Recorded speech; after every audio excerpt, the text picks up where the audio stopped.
Welcome to the Cursed Hour, where every whisper in the dark, every creak in the floor, might be something watching threes.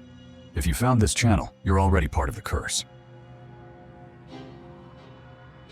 The door that opened itself. You're high in the Appalachian Mountains, the wind howling through ancient trees, their carved faces staring blankly from the shadows.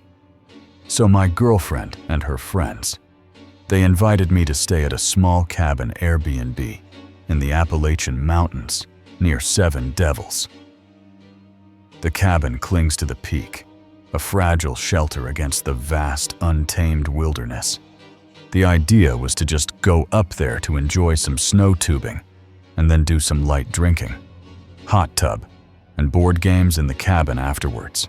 You came for fun, but the mountain has other plans, something older, something that watches. The cabin was pretty high up in the mountains, and the drive up to it was honestly kind of scary. Tonight, you'll face a terror that defies reason, a door that opens to nothing and everything. The road is a gauntlet, narrow and treacherous.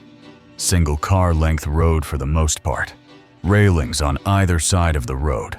So if you were on the side of the truck, which we'd rented a four-wheel drive to make the drive up, then goodness, it was a sheer drop on that side. Your rented truck grips the icy path, but one wrong move could send you plummeting. Sure, if we drove off the road, we'd likely be stopped by some trees on the way down, but still, it's a bit nerve-wracking for sure. Trees loom, their trunks etched with eerie faces, meant to charm, but chilling in the dusk. Another thing was some of the trees on the trail had faces on them for decoration. I think that they were supposed to look cute, but they just kind of looked unnerving for most of us. You're too anxious to snap photos. You're focused on surviving the climb. I really should have taken pictures, but I was too anxious during the climb, so I never did. The cabin is a speck against the mountain's might.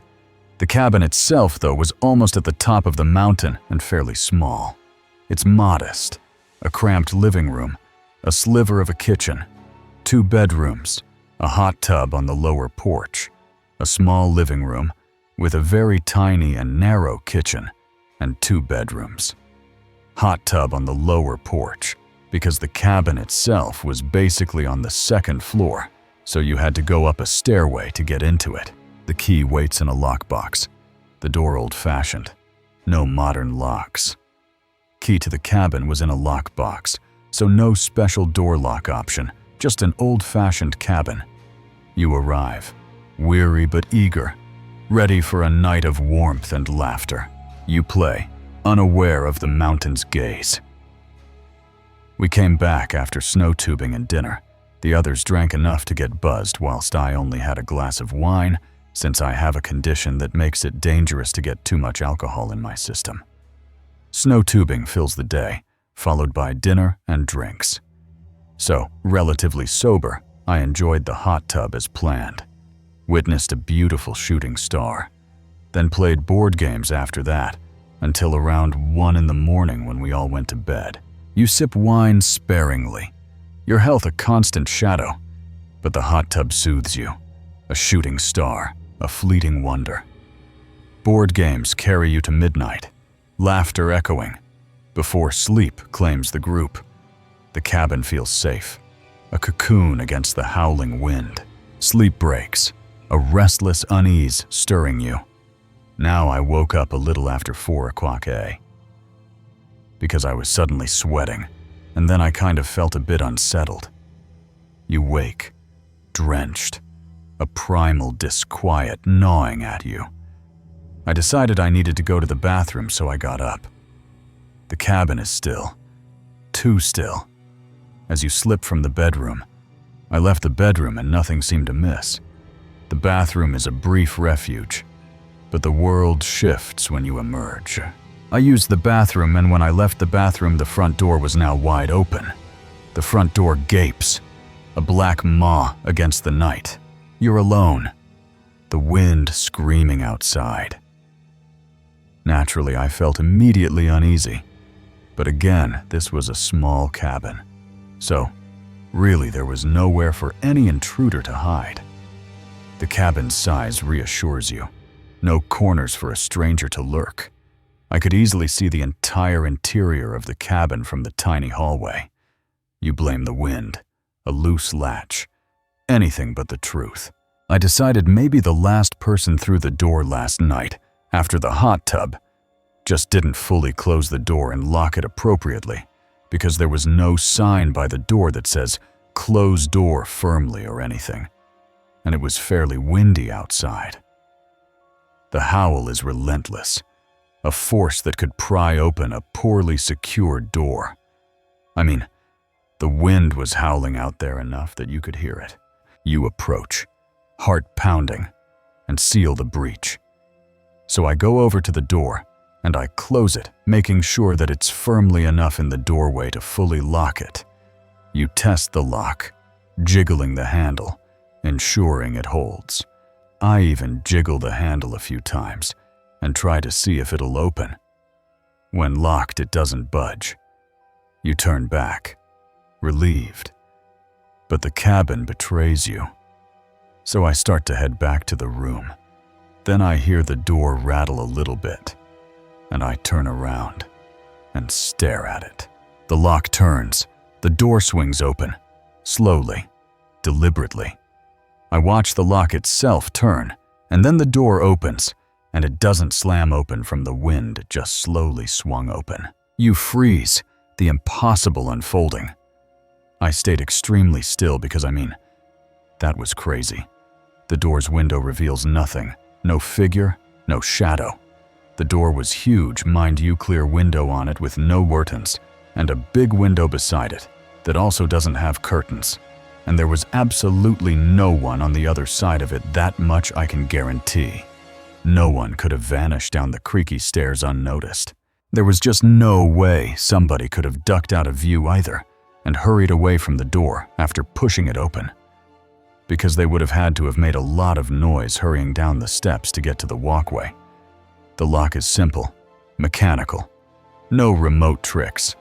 Like I said, it was an old-fashioned door as well, with a simple lock and a simple doorknob as well. No electronic buttons or anything like that to unlock or lock by buttons, or remotely or anything. You force the door shut. Fear a living thing. Well, after getting the nerve to close the door again and locking it firmly. Really nothing else happened that night. Sleep flees, your mind racing with intruders, spirits, or worse. I couldn't really go back to sleep because I was way too scared to do so. Morning brings relief, but the others share your unease. So the following morning I told the others about it, and they were pretty spooked by it too, but otherwise glad that we were only staying that one night. As you pack, the forest speaks, a deep, hollow knock. Before we packed up the truck to leave, there was this strange knocking noise coming from the surrounding woods. Not like somebody knocking on a wall, or a door, or anything. It was a deep, hollow-sounding knock that only knocked twice.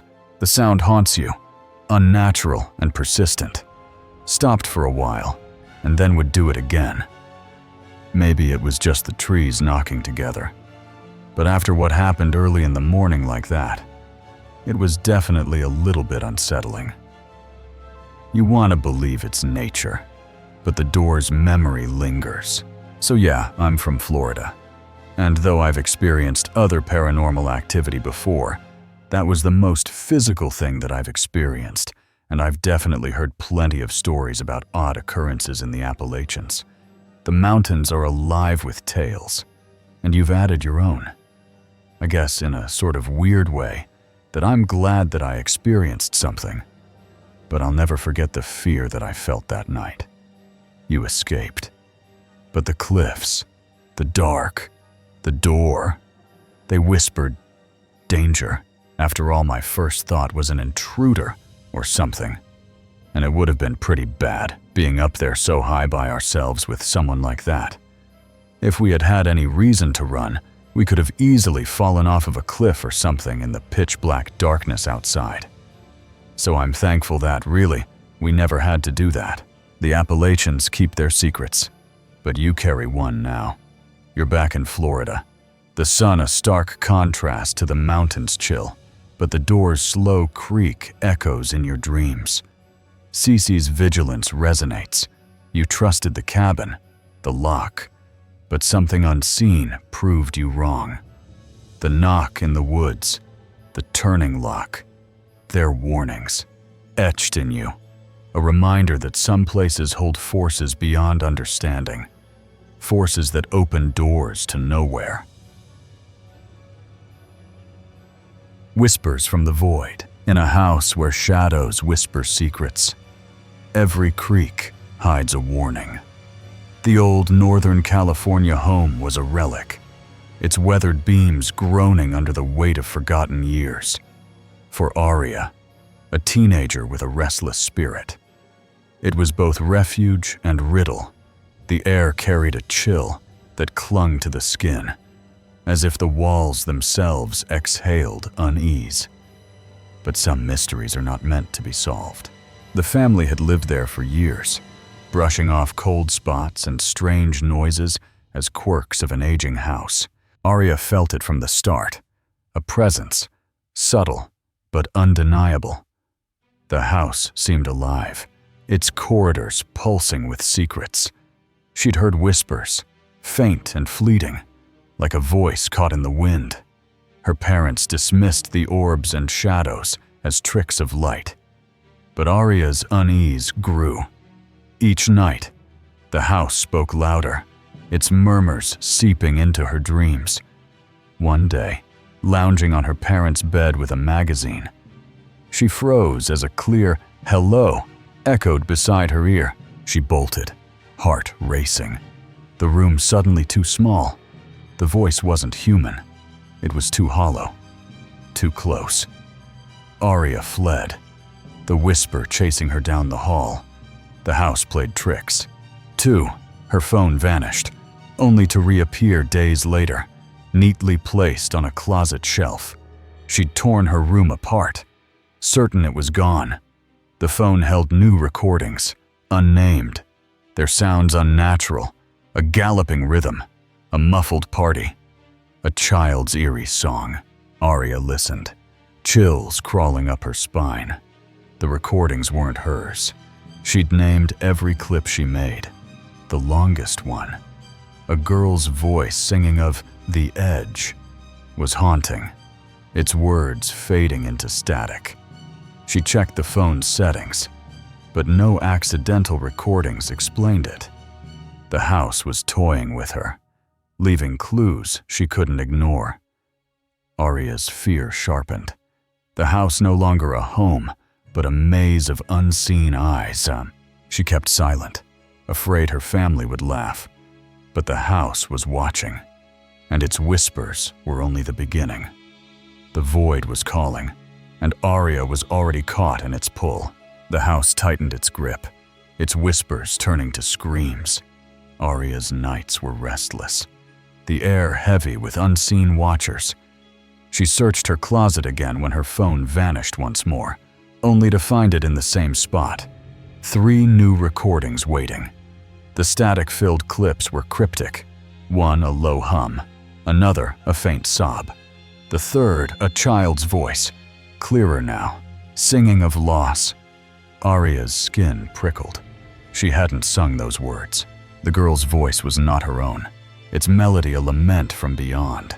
She confided in her sister, Lila, who admitted to hearing footsteps at night. The house's noises weren't random. They followed a path, from kitchen to hall. Aria recalled a night she woke to heavy boots pacing, stopping outside Lila's door. Though no one was home, the memory chilled her, the house's pulse syncing with her own. She began recording the rooms, hoping to capture proof, but the clips were empty, except for one.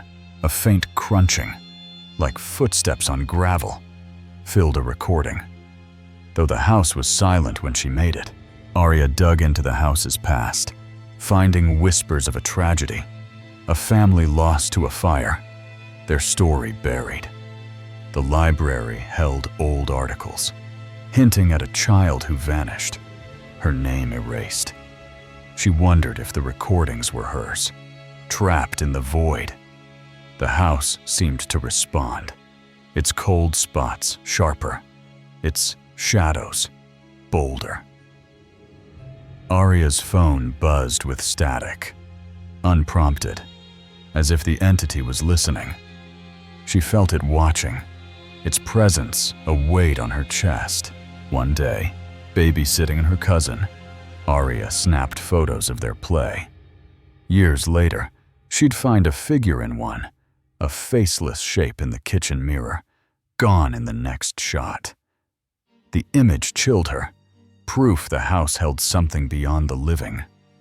Aria's fear became resolve. She'd uncover the truth. No matter the cost, the void was speaking, and she'd learn its language. Aria's quest consumed her. The house a puzzle with no edges. Each creak was a clue, each whisper a challenge. She studied the recordings, their sounds a map to the house's heart.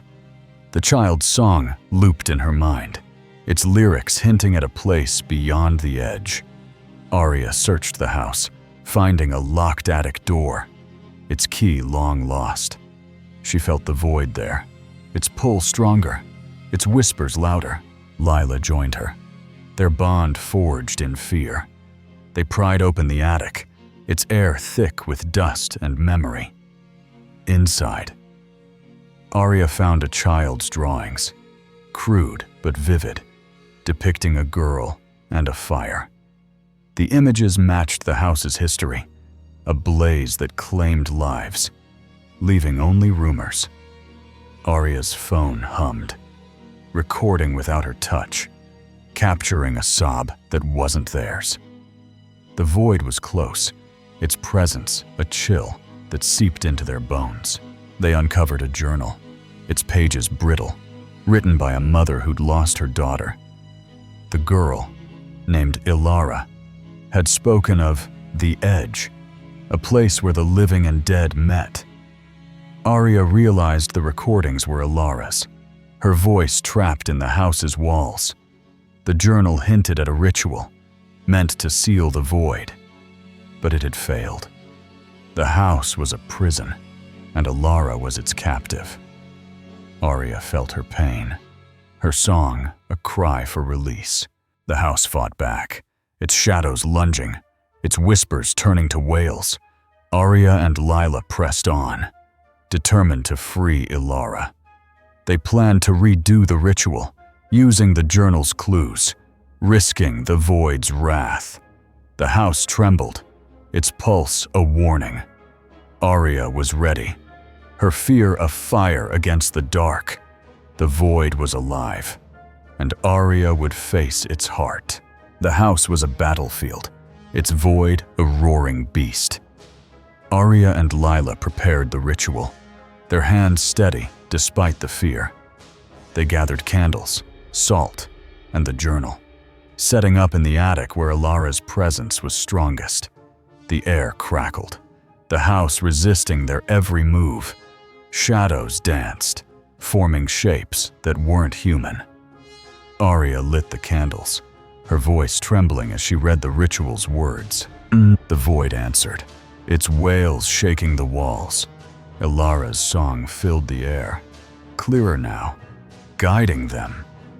Aria felt her, a child lost in the dark, her pain a mirror to their own. The ritual demanded a sacrifice, a truth spoken aloud.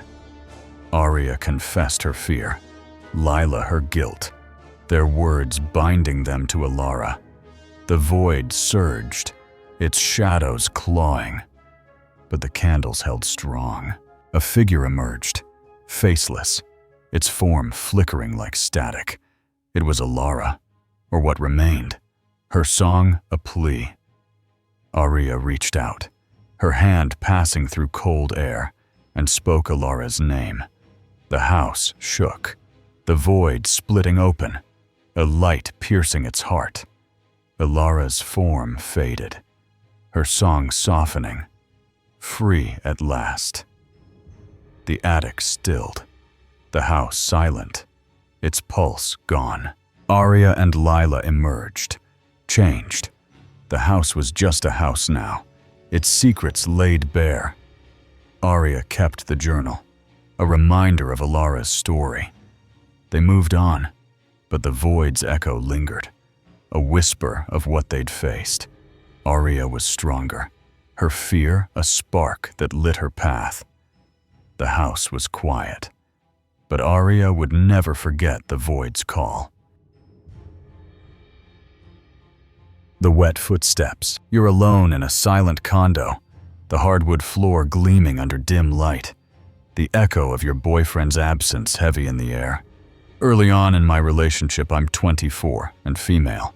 I frequently spent the night at my boyfriend's 23 and male, his condo. He's gone, off to work before dawn, leaving you in a space that feels too big, too old, too alive. He lived alone on the bottom floor. His neighbor above him was kind, and usually a quiet guy. The building hums with its past, a former assisted living home, and tonight, something stirs within its walls. I rarely noticed noises coming from above. You'll hear it soon, a sound that defies reason. Footsteps that haunt your soul. The condo is a relic, its history whispering. For context, almost the entire condo was hardwood flooring, with the only carpet being in the family room. The polished wood stretches across the rooms, cold and unyielding, except for the family room's worn carpet. My boyfriend was working a pipe-fitting job and commuting a couple of hours away, so he would usually leave at about 4 o'clock in the morning, if not earlier. He rises before the sun, leaving you to linger in his bed, the quiet pressing in. I would usually stay in bed for a couple of hours after he left, then would hit the road around 7 or 8, depending on my work schedule. You're used to this routine, but the building's past feels closer each time you're alone. A dream cracks the silence, vivid and wrong. The first time that I noticed something, it was just a bit of a dream, albeit a very vivid dream. You're walking the condo's halls, the air thick with unease. This took place after my boyfriend left for work, and I had fallen back asleep. An old man stumbles from the bathroom, naked, bald, his voice a roar. In the dream, I was walking through his condo, and as I passed by the bathroom, an old man came out and started yelling at me, saying something was wrong with the water. The tub spews black, viscous water, a warning you can't grasp. He had no clothes on, was shorter, rounder, bald, sort of frail. When I went to look in the tub, the water was coming out of it dark brown, almost black in color. He screams for you to leave, and you wake, shaken, and the old man started telling me that I needed to get out, still yelling at me. You dismiss it, blaming your mind's tricks. I didn't think much of this dream. I figured that it was my mind being silly and remembering that the building used to be an assisted living facility. The condo's history as a care home fuels your imagination, or so you tell yourself. Days pass, the dream fading, but the building watches, waiting. You sleep uneasily, sensing something you can't name. The real terror comes when sleep won't hold. A week or two later, though, is when the weirdness escalated a bit. Your boyfriend leaves, the condo settling into its pre-dawn hush. My boyfriend left for work as usual, but this time I had a harder time sort of falling back asleep. You give up, scrolling through your phone, the glow a frail shield. I gave up after about half an hour or so, settling on scrolling through social media until it was time to leave. Then you hear it. Wet, deliberate footsteps. As I'm laying in his bed, I hear what sounds like wet footsteps coming down the hallway. Each step squishes. A slow march down the 20-foot hall. I can hear each individual step squish as it comes down the about 20-foot-long hallway until it stops outside of the bedroom door. You're paralyzed. The sound too real. There was no shadow that I could see, and the sound was so clear that I initially assumed my boyfriend had forgotten something at home or that he had been sent home from work. You wait for the door to open, for his voice, but nothing comes. I waited and waited for him to open the door, but I never heard the footsteps recede and nobody came in. The silence is worse, heavy with presence. I stayed frozen in bed and ultimately chose to ignore it. You lie still, heart pounding, praying for dawn. I waited patiently for the sun to come out and promptly left without even making the bed. The footsteps linger, a scar on your mind. You flee as light breaks. The condo's history no longer a quaint detail. The old man's scream, the black water, the squishing steps. They weave a tapestry of dread. You tell your boyfriend, but words fail to capture the terror. The building's past. Its time as a home for the frail feels alive, pressing against you. You avoid staying alone there. The hallway a path you can't face. Cece's vigilance echoes. Trust the unease. For some places hold echoes that walk, unseen, leaving wet trails in their wake. The shadow of the void. In the stillness of sleep, a darkness waits, its gaze piercing the soul. For Nora, a woman haunted by unseen forces, the night was a battlefield. Her dreams were never safe, each one a door to something ancient and hungry. The void creature, a towering figure of pure black, had stalked her since childhood. But some terrors are more than dreams. She'd known the supernatural all her life, her family no strangers to its touch, but nothing compared to the void's relentless pursuit. The creature first appeared in a nightmare, its form a void of light, 8 feet tall, humanoid but featureless. Its roar shook her world, a sound that clawed at her mind. She saw it standing under a street lamp, its presence a wound in reality, its roar deafening. In the dream, her family shielded her, only to vanish one by one, leaving her alone as the roar grew louder. She woke, gasping, the terror lingering like a bruise. The dream came only once, but its shadow followed, manifesting in sleep paralysis that gripped her with panic. During these episodes, Nora was trapped, her body a prison, her heart racing under an unseen weight.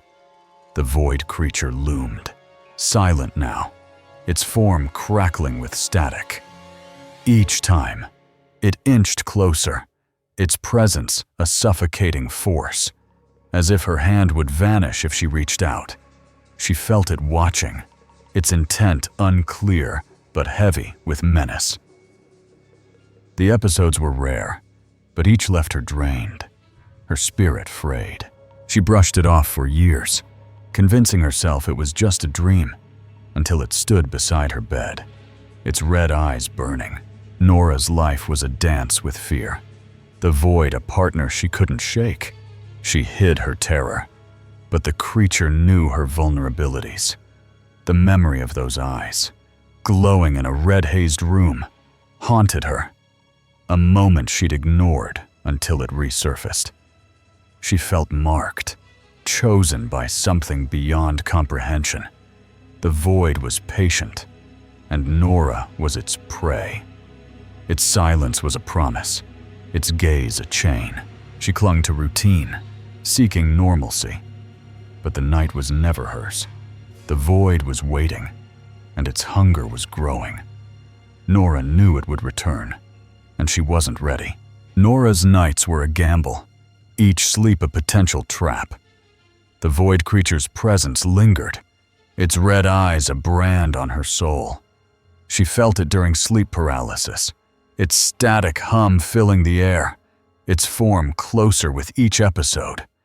The creature never moved, never spoke, but its silence was a threat, its gaze a weight that crushed her spirit.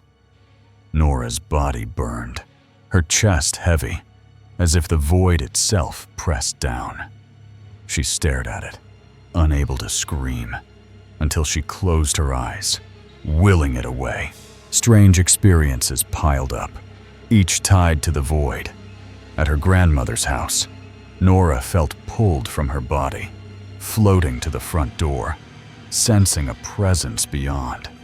She'd wake exhausted, the door's pull a lingering dread, convinced something waited outside. The house was alive, its walls whispering secrets only she could hear. She found notes in her grandmother's attic, hinting at a family curse, a shadow that fed on fear. Nora wondered if the void was part of it, a guardian of their pain. She researched, digging into family lore. Her ancestors spoke of a watcher, a force tied to their bloodline, born from a betrayal long forgotten. The void felt like it, its form a manifestation of that ancient grudge. Nora's paralysis grew worse, the creature's visits more vivid, its voice, a deep vibration, mumbled words she couldn't grasp, as if taunting her. The room turned red, hazy, like a dark room, amplifying its power. Nora confided in her cousin, who shared tales of their grandmother's visions. The family had hidden their gifts, fearing judgment, but Nora embraced hers. She felt the void's pull, its hunger for her fear, and vowed to fight. The creature was no dream. It was real, and it knew her. Nora's resolve hardened, her fear a spark against the dark. The void was closing in, and Nora would meet it head-on. Nora's life became a vigil, the void's shadow ever present. Each night was a test, her bed a battleground. She studied the notes, piecing together the curse's origin, a pact broken, a spirit bound to her bloodline. The Watcher, the void creature, fed on vulnerability, growing stronger with each generation's fear. Nora's paralysis was its gateway, her mind its playground. She felt its eyes, even awake, a constant pressure on her soul. She sought answers in old texts, finding rituals to banish bound spirits. The curse required a sacrifice, not blood, but truth, a facing of one's deepest fears. Nora prepared, gathering herbs and symbols, her grandmother's attic, her sanctuary. The house resisted, its air thick with warning. But Nora pressed on. She felt the void watching, its static hum a challenge. Its form appeared in her mirror, fleeting but real, its red eyes a promise of return. One night, alone, Nora woke to silence. The fan she used for white noise had stopped. A low growl rumbled under her bed, too real to dismiss. She sat up, heart pounding, and heard the void's roar. The house bathed in red. Panic surged, but Nora fought it, running for the door. The house looped, each exit leading back to her room, a trap of the void's making. She screamed, "Wake up! Let me out!" feeling claws rake her neck, a cold sweat breaking as she woke. The nightmare was vivid, the void's power peaking. Nora knew it was now or never. She had to break the curse. She felt its hunger, its rage, but also its fear of her strength. Nora was ready, her spirit aflame against the void's dark. The battle was coming, and she'd face it alone. The shadow of the void was vast, but Nora's will was vaster. Nora's resolve was iron, the void's roar a call to war. She prepared the ritual in the attic, its walls pulsing with the curse's weight. Candles flickered, salt lines drawn, the notes guiding her chant. The void fought back, its static deafening, its form coalescing in the shadows. Nora's voice shook. But she spoke her truth, her fear of being consumed, her guilt for her family's silence. The void surged, its claws grazing her, but Nora held firm. Naming it, the creature took shape, its red eyes blazing, its voice a deep rumble of rage. It was the Watcher, bound to her bloodline, feeding on their pain. Nora faced it, her chant a shield, her will a blade. The void screamed, the house shaking. But Nora's truth weakened it. She offered forgiveness for her ancestors, for herself, breaking the pact's hold. The void's form flickered, its roar fading, its eyes dimming. A light broke through, the attic stilling, the curse unraveling. The Watcher dissolved, its shadow scattering like ash. Nora collapsed, drained but free, the void's grip gone. The house was quiet, its menace lifted. She kept the notes, a reminder of her victory. Nora moved on, her life brighter, her spirit unburdened. Her cats, sleeping close each night, were her guardians. Their warmth was a shield, their presence a ward against the dark. Nora believed they'd helped, their love a barrier the void couldn't cross. The nightmares stopped, the void a memory. Nora was whole, her courage a light that banished the shadow. The void was silent, and Nora was its conqueror. Nora's victory was a dawn, the void's shadow a fading echo. Her home was hers again, the night no longer a threat. She lived with purpose, the curse's weight lifted, her cats a constant comfort. The attic notes were a relic, their power spent.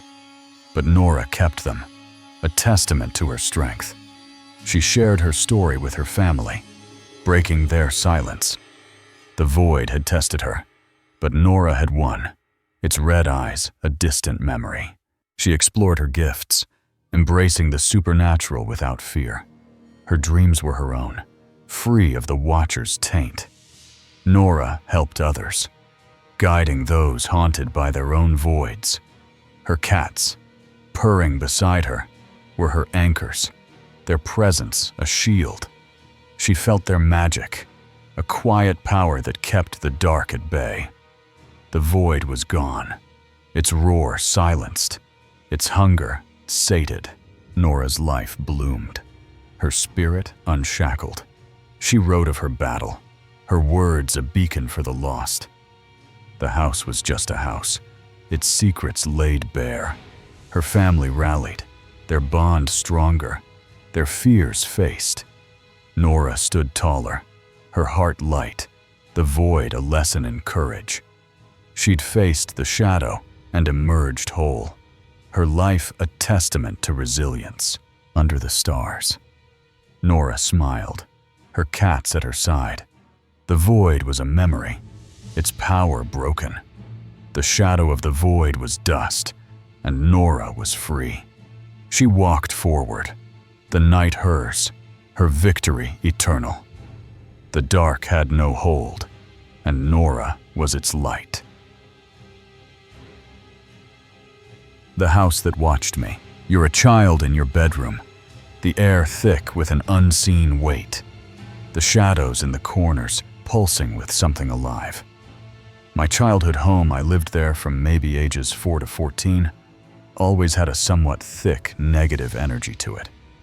The house is a cage, its walls holding a darkness that no one else seems to feel as keenly as you. I remember my parents having family and family friends over as a child, and a few of them making verbal comments about how the energy felt dark observant, and that they'd get the creeps if they stayed the night for any sort of reason. You're too young to name it, but you know it's there, watching, waiting.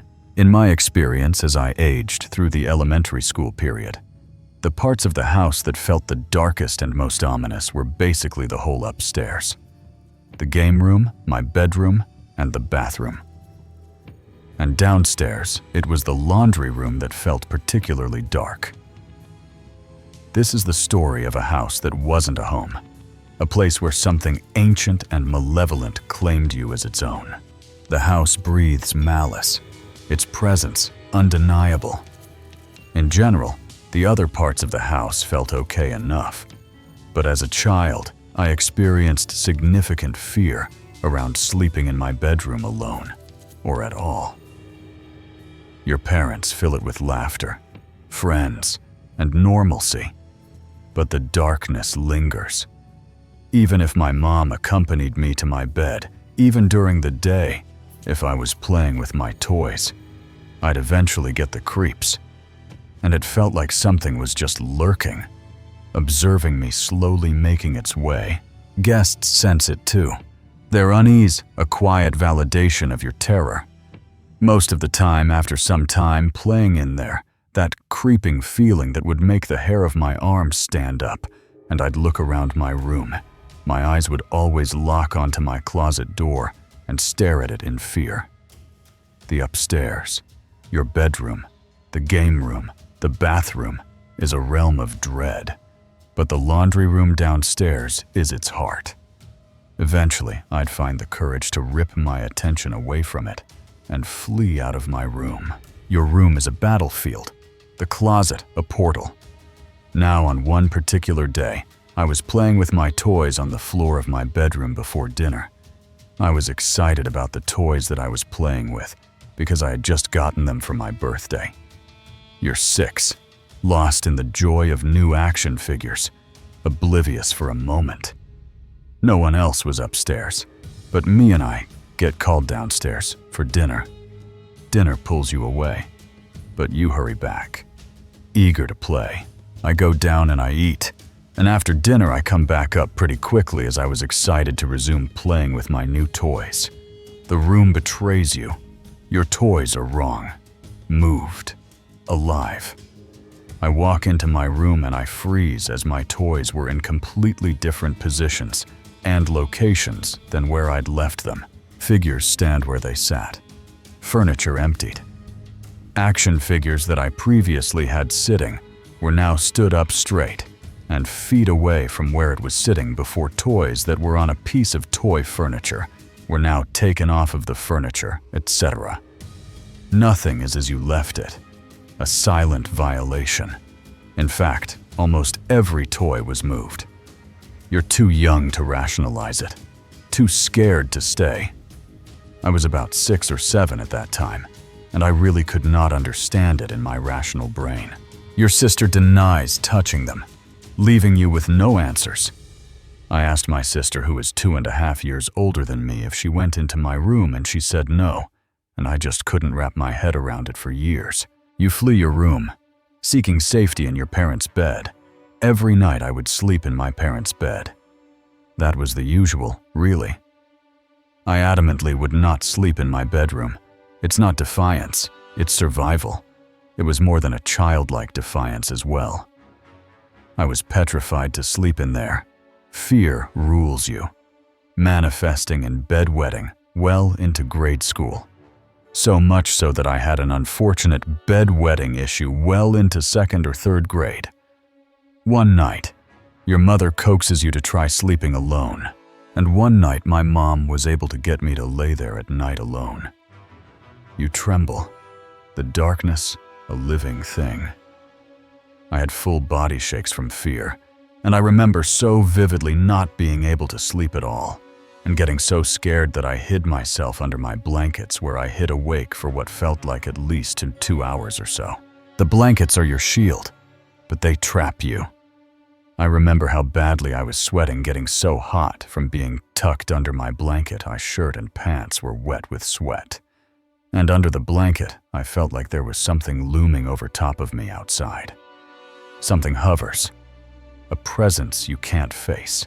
Like the vastness of the dark in my room, housed an energy that I could not look in the face, like the dark corners were swirling with an energy waiting for me to come out from the covers. Heat forces you out, and terror floods in.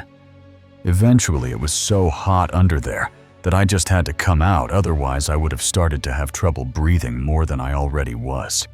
So I whipped the covers off of me, felt the colder flow of the air grace my skin, and immediately darted my eyes all over my room to analyze. You sob. The closets glow a mocking light. I started sobbing, bawling in fear. I feared my closet that was cracked with light on as a nightlight. I felt exposed and vulnerable to the veil, which was thin in my bedroom. You run, sealing the door against the unseen. I remember getting up quick, running out of my room, closing the door as an energy shut off, and sitting in the hallway hugging myself, just crying. Years pass, and you grow braver, or try to. Now, as I got older, I was able to handle sleeping in my room a little better. By 4th grade, you dare to sleep alone. It was in the 4th grade, about 9 years old, when I was able to kind of sleep in there. And on one of the first nights that I slept in there, alone in the 4th grade, I fell asleep in my bed, but woke up on one of our living room couches which faced the laundry room. You wake, displaced, the house playing tricks. When I awoke, it was about 4 in the morning. It was dark in the living room, only some moonlight coming in from our tall windows, which faced our dark backyard. The couch faces the laundry room, a void of shadow. I was laying on my side, my field of vision in front of me included the living room, which flowed into the dining room, and the laundry room as well. Confusion grips you. Why are you here? Initially, I was incredibly confused. Why I was on the couch. I didn't feel tired about waking, but I just felt awake. Then you see it, a face in the dark. And as my eyes adjusted on the darkness of the laundry room, I realized that I was being watched. It's not human, not alive, but it sees you. I will never forget the face of the entity standing there looking at me with an unwavering, sinister gaze. Pale skin, black ringed eyes, stringy hair. It's a nightmare made real. Again, in my rational brain, I tried to imagine what could have been in the laundry room that could have caused that illusion in there. There was just the washer and the dryer and the cabinets on the wall. Really. Nothing else. No clothes or towels, no posters or artwork, nothing. It doesn't move, its gaze pinning you. But I stared into the darkness of the laundry room that, as my eyes further adjusted, seemed to illuminate this creature. More pale white skin, big, circular black darkness around the eyes, which peered upwards at me from a downward pointed chin. Hair that was long, black and stringy. You're frozen, breath shallow, eyes locked. Its pale white fabric skin seemed to disappear vertically into the darkness, and I instantly felt frozen in fear. It wasn't moving, not even an inch. It didn't move a single muscle. This isn't sleep paralysis. You choose not to move. I must have been breathing half of what you normally breathe in a minute, as I didn't move, or more, that I didn't even need to move. I was hardly blinking, and I definitely wasn't going to go back to sleep for some. I know that this sounds a lot like sleep paralysis, but I know for a fact that this was not that. Because I was 100% not moving on purpose. I was not trying to move, and I couldn't. I was deathly afraid, and would not allow myself to bring any attention my way from this thing. Dawn saves you, but the fear endures. I stared at it until the sun came up and my parents' alarms started going off to get us ready for school. When the sun rose, I remember how stiffly I moved when I stood up. You edge away, never turning from the laundry room. I kept my body back pressed on the wall next to the couch as I made the corner into my parents' room, never turning my back towards the laundry room in this face. Upstairs, your blanket trails down the steps, proof of your nocturnal flight. Minutes later, when my parents were up and I needed to get ready for school, I ascended the stairs to my room, and I found my bedroom blanket strewn down the stairs vertically, which would symbolize it falling off of my body as I maybe sleepwalked out of bed and down the stairs earlier, leading me to waking up on the couch. The house continues its games. relentless. I don't remember what ensued following that, though all I know is that around the same time frame, I had another sleepwalking episode, where I woke up on the couch after falling asleep on my bed. Clothes are misplaced, arranged with intent. This time, when I woke up on the couch, I also had articles of clothing taken off of me that would end up in places that would not have fallen onto. Naturally, the places that I found them almost appeared purposeful. Toys hum in the closet, unprovoked. Before or after these two sleepwalking events. Though I have never sleepwalked otherwise, I started experiencing other things too in my room during the day, and at night toys in my closet would start making a sound out of nowhere. You grow, but the darkness doesn't fade. I wasn't as scared as I used to be when I was younger, so I was able to handle these happenings and feelings of fear better. They never diminished the dark feeling in the corners, though. One sleepless night, a silhouette looms. But one night, I generally was having a hard time falling asleep, so I laid awake in the quiet of the night. Everybody else asleep. I was staring at the little sliver of hallway ceiling that I was able to see from inside of my room, which was slightly illuminated, due to a nightlight or something from far away in the bathroom. A man's profile, hatted, carved in shadow. For hours, the silhouette of a man's side profile was on that ceiling to compare how it looked. Unironically, it looked how people online described the Hat Man. It looked like it had a top hat on a big brow. Bone, big nose, and a strong chin. It vanishes, but its weight remains. At some point, though, it must have disappeared because I looked back at some stage, and it was gone. The house's secrets are yours alone. I could continue on about the energy in my house, and all of the little things that happened. My main experience was what happened in that laundry room, though. I've always hesitated to tell people about it too because of the Hollywood-esque nature about the way the entity looked. You share sparingly, fearing disbelief. I've only ever told a few people, in fact, and even then, I feel like they think I'm conjuring up something that I'd seen in Hollywood. A family friend, sensitive to energies, confirms your truth.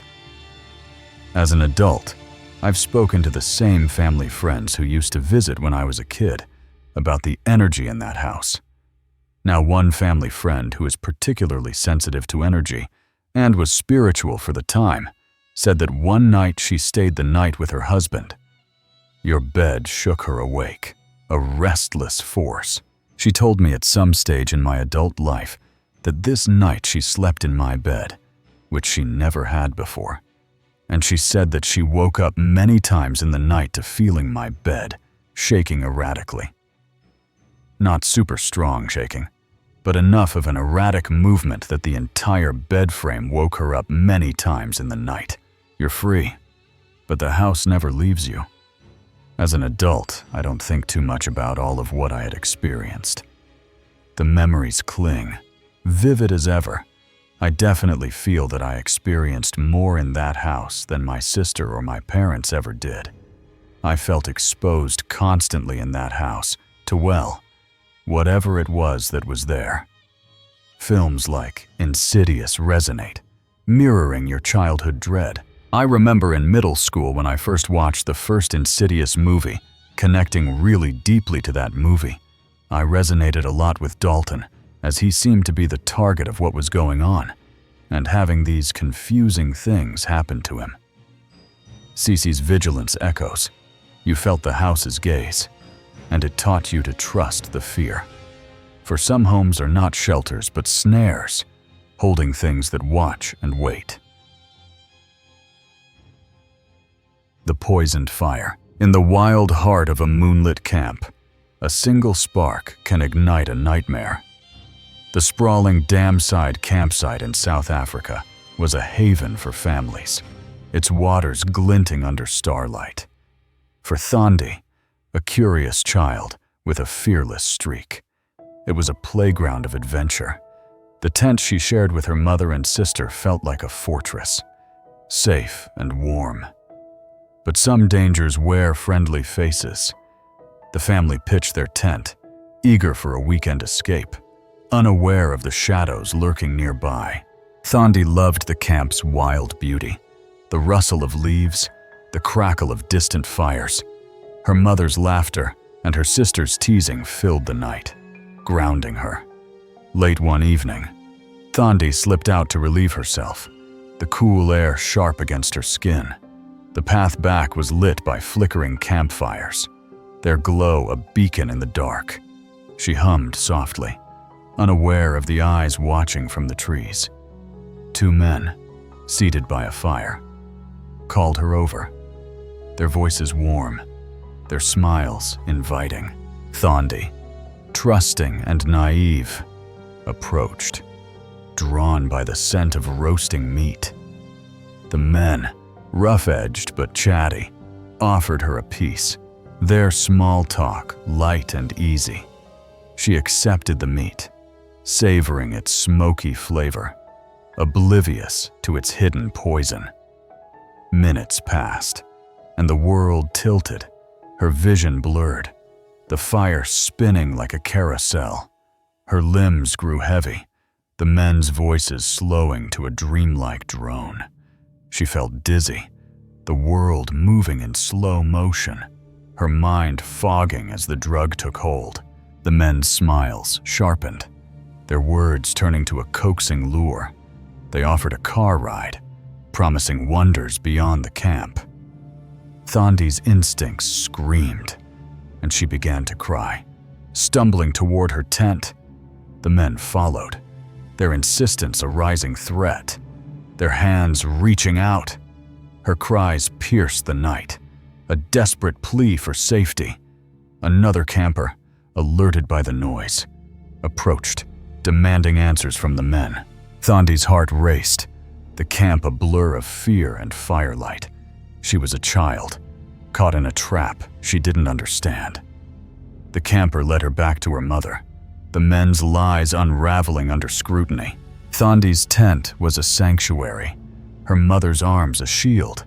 The camper's voice, firm and protective, echoed outside as she spoke to Thandi's mother. The men claimed they were helping, but their story faltered, and the camper brought Thandi safely back. Thandi collapsed into bed, the drug's haze clouding her mind, her body trembling.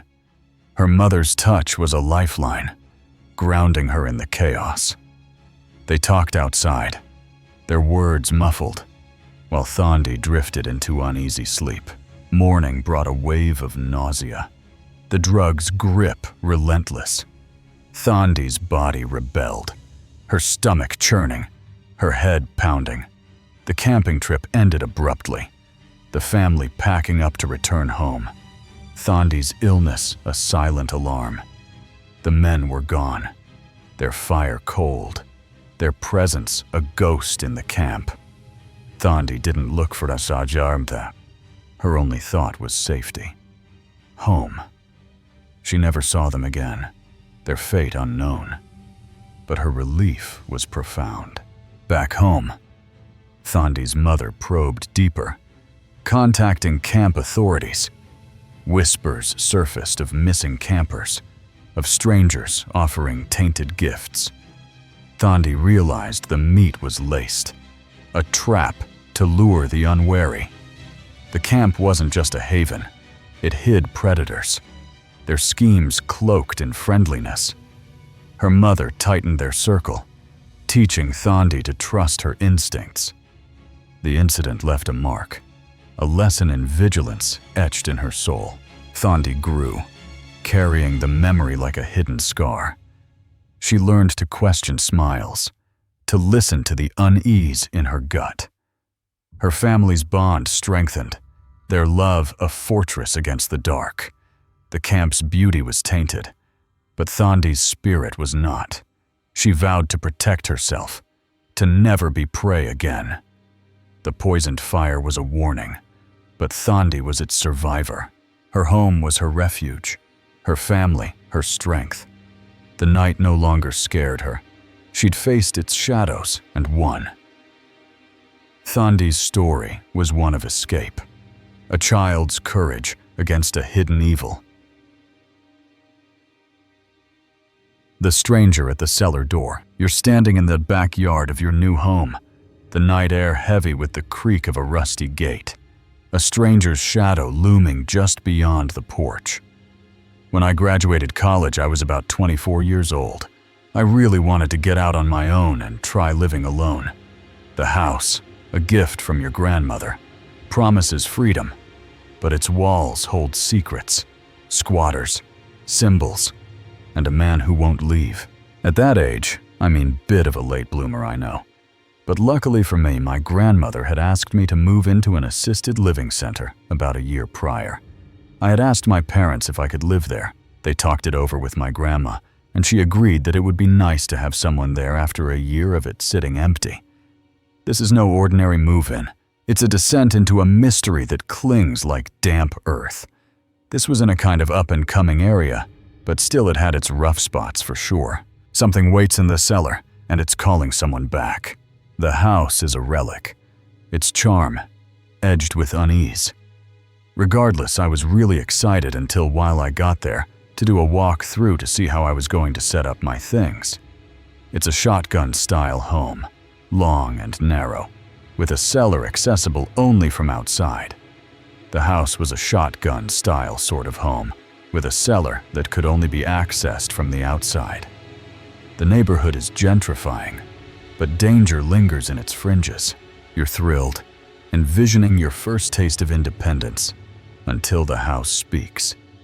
While I was walking through the house, I swore that I was hearing noises, though finally I realized that they were coming from the basement. You call the police, and the truth emerges. So I called the police, and they came out and escorted out 6 people from the cellar. They were apparently squatters that had been living there. 6 strangers, living beneath your floor.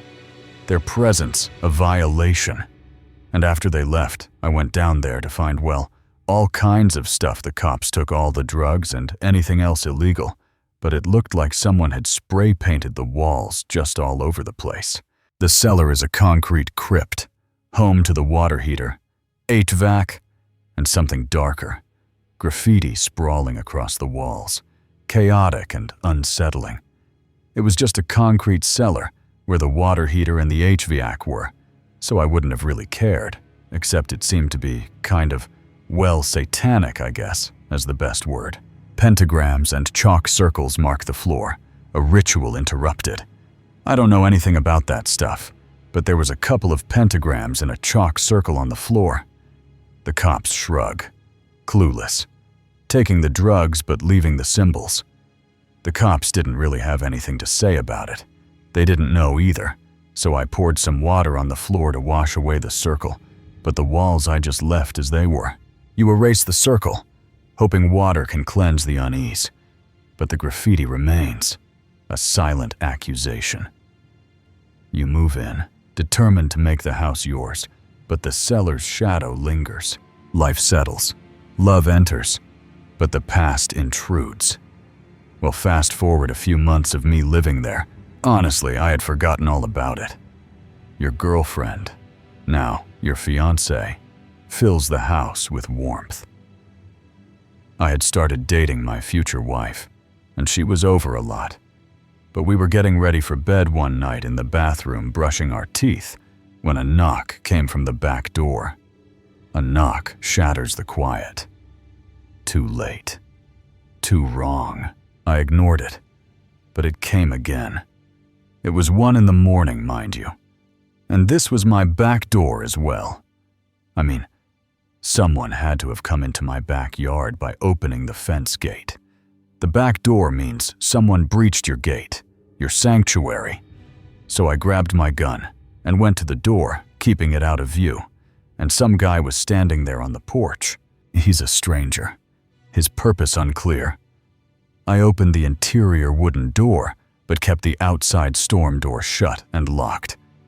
I asked what he was here for, since it was so late, and all he said was, "Is Christina here?" He asks for Christina, a name that means nothing to you, I told him that he had the wrong house, and all he said was, "Oh, so you don't want me to leave?" His words chill you, a taunt wrapped in a stare. I told him that he better leave and not come back, and he just sort of stood there, staring at me. You're armed, but fear creeps in. I'll admit that I was getting very nervous at this point, and so I shut the door, or he walked down the steps, and just stood in my backyard, staring at the house. He moves to the cellar, tugging at the padlock, and then he tried to open the cellar doors. I had them padlocked, and he gave up eventually. You shout, threatening police or worse. But I opened the back window and told him to get out of here before the cops show up, or he gets shot, or maybe both. But again, he just stared, and then finally, he left. He lingers, then vanishes. But sleep eludes you. I didn't sleep that night again, though. A couple of months later, my girlfriend told me that the guy came back just standing in my backyard staring at the house. He returns, in daylight, bolder, still seeking the cellar. This time it was in broad daylight, and I called the cops this time, and he tried the cellar doors again, but left before they showed up. You search the cellar, but it's empty, mocking. The next day, I went down to the cellar to see if maybe there had been something left behind that he was trying to get to, but I genuinely found nothing. It was just a damp, disgusting cellar with a dirt floor. The graffiti stares back, its meaning unclear. I have zero idea what he wanted to be in there. I highly doubt the satanic stuff had anything to do with it. But it certainly just made it a whole lot creepier, I guess. You leave. Finances forcing you out. But the mystery stays. I unfortunately had to move out sometime later. As I could no longer afford it, we never saw the guy again. But the whole situation was just really, really weird. The stranger's gaze, the cellar's secrets, they haunt you. A puzzle unsolved. Cece's vigilance whispers, "Watch the gates. For some visitors, seek more than they say." The soldier's shadow. In a house where silence carries secrets, a single scent can summon the past. Lena's modest home in a quiet South African town was her sanctuary, a place of solitude and routine.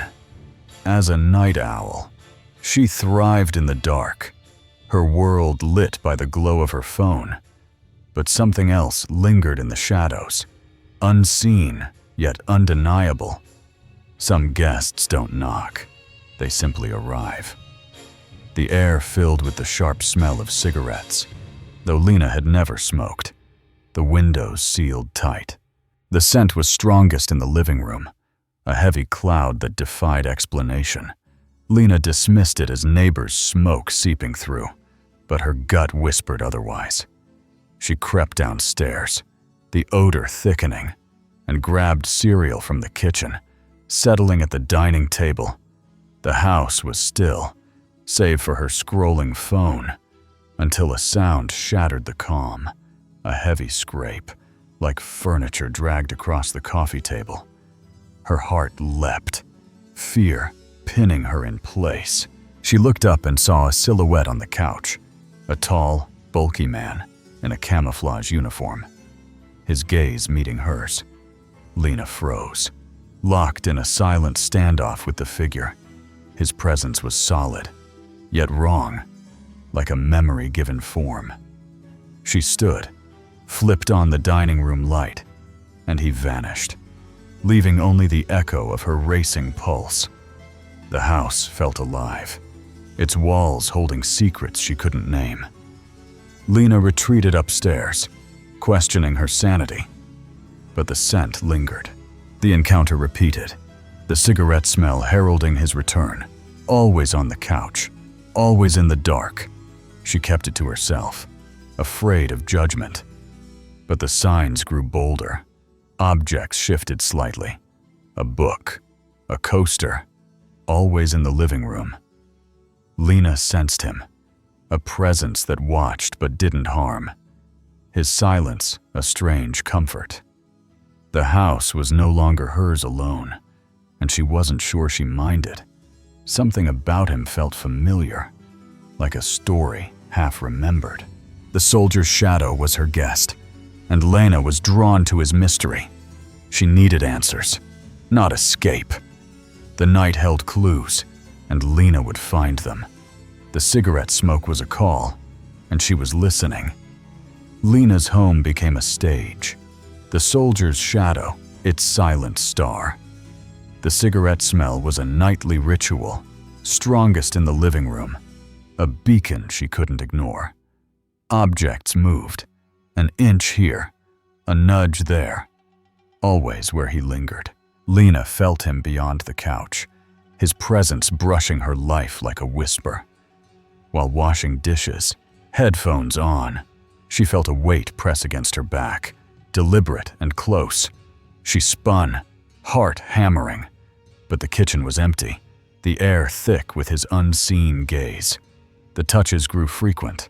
Her hair shifted, a pat on her shoulder, a gentle tap on her head. They came at random, while watching videos or lying in bed. Never threatening, but always startling. Lena, living alone, knew it was him. His actions oddly tender, like a friend offering comfort. She wasn't afraid. He could have caused chaos, but chose restraint.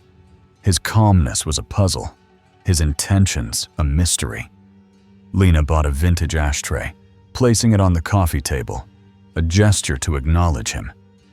The ashtray moved, sliding when she wasn't looking, its clink echoing from the living room. Lena smiled, hearing it shift as she worked in another room. It became their ritual, a sign he liked her gift, a bridge between worlds. She researched, digging into the house's past, finding tales of a soldier who'd lived nearby, lost to war, his letters filled with longing. His name was Elias, his story one of duty and sorrow. Lena felt a connection, his gentleness mirroring her own quiet strength. The haunting deepened when Lena's heart grew heavy, her spirit dimmed by unseen burdens. A new scent joined the cigarettes, a rich cologne, unfamiliar yet soothing, filling the air when she was low. The cologne came strongest when she struggled, a silent embrace from the soldier's shadow. Lena knew it was Elias, his presence a balm. She spoke to him, her voice soft, thanking him for staying. The house was theirs, a shared space where Lena found peace in his company. She vowed to learn his story, to give him rest. The soldier was no threat. He was her guardian. The shadow was her ally, and Lena would honor it. Lena's life intertwined with Elias, the soldier's shadow, a constant companion. The cigarette smell and cologne were her signals, his presence a quiet reassurance. She delved deeper, finding Elias's letters in a local archive, his words painting a life of sacrifice. He'd loved this land, his home a stone's throw from hers, but war had claimed him, leaving his spirit tethered. Lena felt his loss, her heart aching for his unfulfilled dreams. The ashtray slid, a reminder of his gratitude, his gentle haunting a plea for peace. She sought a way to free him, consulting local elders who spoke of restless spirits. A ritual could release Elias, grounding his soul with an offering of closure. Lena prepared, placing his letters by the ashtray, lighting a candle to honor his memory. The house hummed, its air warm, as if Elias approved. She spoke his name, promising to remember, her voice steady despite the weight. The cologne filled the room, stronger than ever, a sign he was near. The ritual worked. The cigarette smell faded, the ashtray still. Lena felt a void, but also relief. Elias was at rest. She kept the ashtray, a relic of their bond, her home quiet, but lighter. Lena's spirit lifted, her burdens eased by his departure.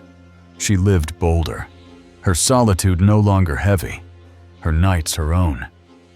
The soldier's shadow was gone, but his kindness lingered, a lesson in compassion. Lena shared her story in whispers, not for fear of judgment, but to honor Elias. Her home was hers, its secrets a gift. The haunting had changed her, forging strength from shadow. She walked under the stars, her heart full. The soldier had found peace, and so had she. The poisoned fire of fear was extinguished, and Lena was free. The gray car chase. You're a kid on a bike, the sun dipping below the horizon, the park emptying as shadows stretch across the street. This happened when I was about 12 or 13 for important context. I lived in an apartment complex that was 2 sets of rows each row, with 4 apartments. You're waiting, alone. Your parents' words echoing. Stay here. We'll come for you. I lived in the apartment closest to the street of 1 row and had 2 cousins that lived in the apartment at the very end of the row in the back. But the air grows heavy, and a car, gray and wrong, circles closer. I would hang out with them just about daily. We were very into soccer at the time, and we would walk to the park about 4 or 5 streets away, along with some of the neighborhood kids, and play some soccer there. You're about to learn that innocence can't shield you from the predators who hunt in twilight. The complex is your world, the park your escape. Now, I say neighborhood kids, but it was a big group of about maybe 15 kids total, and the ages ranged from 10 years old all the way up to 17. You and your cousins, one 17 and bold, led a pack of kids to the park, a ritual of soccer and freedom. One of my 2 cousins was the 17-year-old, which is why my parents allowed me to go without any supervision in the first place. Scooters, skateboards, your trusty bike, they carry you to the field, laughter drowning out the world. So on this day, like usual, we made our way back to the park. Some of us would walk, some would ride scooters or skateboards. I had my bike that day. The park is your kingdom, but today, it's a trap waiting to spring. Your parents' car breaks the rhythm. But we get to the park and we start playing about halfway through our game. My parents drive by and they call to me from our car. They shout, their words clear, "Stay here, wait for us." They told me that they'd be going to the store and to wait at the park for them. It makes sense to your young mind. A simple plan. Okay, no big deal. I figured that they must want to go somewhere else afterwards. And it's just easier to pick me up from the park than for me to wait back at the house. You nod, returning to the game, unaware of the danger in their words. Of course, this doesn't make sense because it's a 4-street distance, but at the time, to my 12-year-old mind, it was perfectly logical. The game ends, the park empties, and you're alone. So we keep playing for about another hour, and then as we get closer to sunset, more and more kids start making their way back to their house. Your cousins ask if you're ready, but you hold firm. When my cousins wanted to leave, they asked me if I was ready, and I said that my parents told me to wait for them here, so they left, and I stayed behind. The park grows quiet, the energy of youth fading with the light, eventually too. It was just me. Honestly, though, that was not really a big deal for me. I'm familiar with the neighborhood and I have my bike and the energy of a 12-year-old. You ride up and down, restless, the weight stretching on. Impatience gnaws, and a car appears. So I start riding my bike up and down the street, just sort of killing time.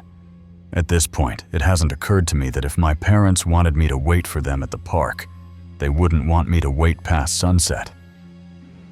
You cross the street, hunger and boredom overriding caution. But eventually, I get impatient and hungry, but not wanting to get grounded for disobeying my parents. I kept waiting, except instead of waiting at the park, I crossed the street and was waiting there instead. A boxy, old car, sprayed gray in a sloppy rush, stops at the sign. After a few minutes, a car drove up and stopped next to me. Nothing scary yet, because there is a stop sign there, so I don't really pay it much mind, except when it drove away, I realized that the car looked a bit weird. It's no ordinary car. Its paint screams intent. It was old and boxy like an 80s car, but what really stood out was that it looked spray-painted gray. What I mean is that it was definitely not real car paint or done by a professional. You wonder if it's stolen, a beacon of trouble. At least I don't know if someone who stole a car would be dumb enough to draw that much attention to it, or if the look was intentional, but you could tell that it was just spray painted all over it. It leaves, but returns, circling back. Anyway, it drove away, and I kept waiting, annoyed now. Then the car comes back from the other side of the street. Your instincts stir, but you're still a kid, trusting the world. I noticed it because it was hard to ignore it at that point. But my survival instincts are still not kicking in. Maybe they were lost, or just wanted to turn around without doing a U-turn. And since the park is a big square, going around it and coming back is easy enough to do. The car stops again, and fear awakens. A few minutes go by, they drive up again and again, and stop at the stop sign again. This time, I'm starting to get a bit nervous, so I look at the car. Two men, scruffy and stained, lock eyes with you. Two men are inside, very scruffy-looking, unkempt beards, unkempt hair, dirty faces, stains on their shirts. They look at me. They both smile at the same time. Their grins are predatory, a shared malice that chills you. They look at each other, smile even bigger, in the creepiest smile that I've ever seen someone do to this day. Then they drove away. You're on alert, watching for their return. Their smile creeped me out so much that I was now on high alert. In particular, I was watching the other side of the park, where they would come from if they went around again like they did the first time. And sure enough, they did. You flee, the car's engine roaring behind. This also means that they were now on the same side of the street as me, so as soon as I saw that car, I jumped on my bike and I rode as fast as I humanly could. They shout, their words lost in your panic. I could hear one yelling something, but I honestly don't know what it was. I was too busy riding for my life, and I could hear the car catching up, but I was too scared to even turn around. You pedal with every ounce of strength, the complex in sight. I somehow made it to my street and ran into the building, but I didn't want them seeing where I lived, since my apartment would have been well the one visible from the street for the most part. You hide behind your cousin's unit, heart pounding. So I went to the back instead, behind my cousin's apartment, and I hid there. You wait, fear a living thing. My reasoning was, if they followed me inside the building, they would see me knocking on their door and get me before anyone answered. This is a world before cell phones, no lifeline to call. Worth noting too that if it wasn't obvious, this was definitely before cell phones. I waited for what felt like a few hours to my 12-year-old brain, but was probably only 20 minutes or so in hindsight. You creep home, the door unlocked, before I got enough courage to make the short walk down the row of apartments to mine, and I tried the door. It was unlocked, so I went inside, and my parents were there, sitting on the couch watching TV. They're calm, oblivious to your terror. They asked me how our game was completely nonchalantly, and I instantly questioned them and asked them why they didn't pick me up. They're confused. You were never meant to wait. They both looked confused. They asked me why they would tell me to wait there instead of home when it's a 4-street distance and I had my bike. Their logic dawns. Your mistake clear. Once they said that it did make a whole lot more sense. But to this day, I swear that they told me to wait for them there. They even told me that they were going to leave the door unlocked for me, in case I got home before they did.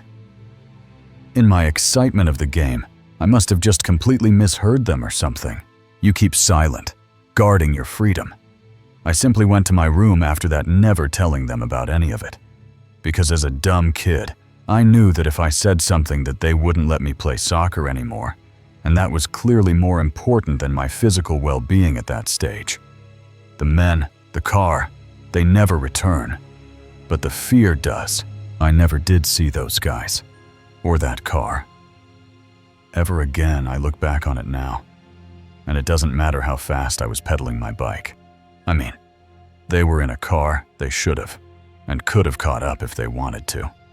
So I really don't know what their intentions were, if they were just having a laugh at my expense, if they were trying to scare me, or if they actually had something darker in mind.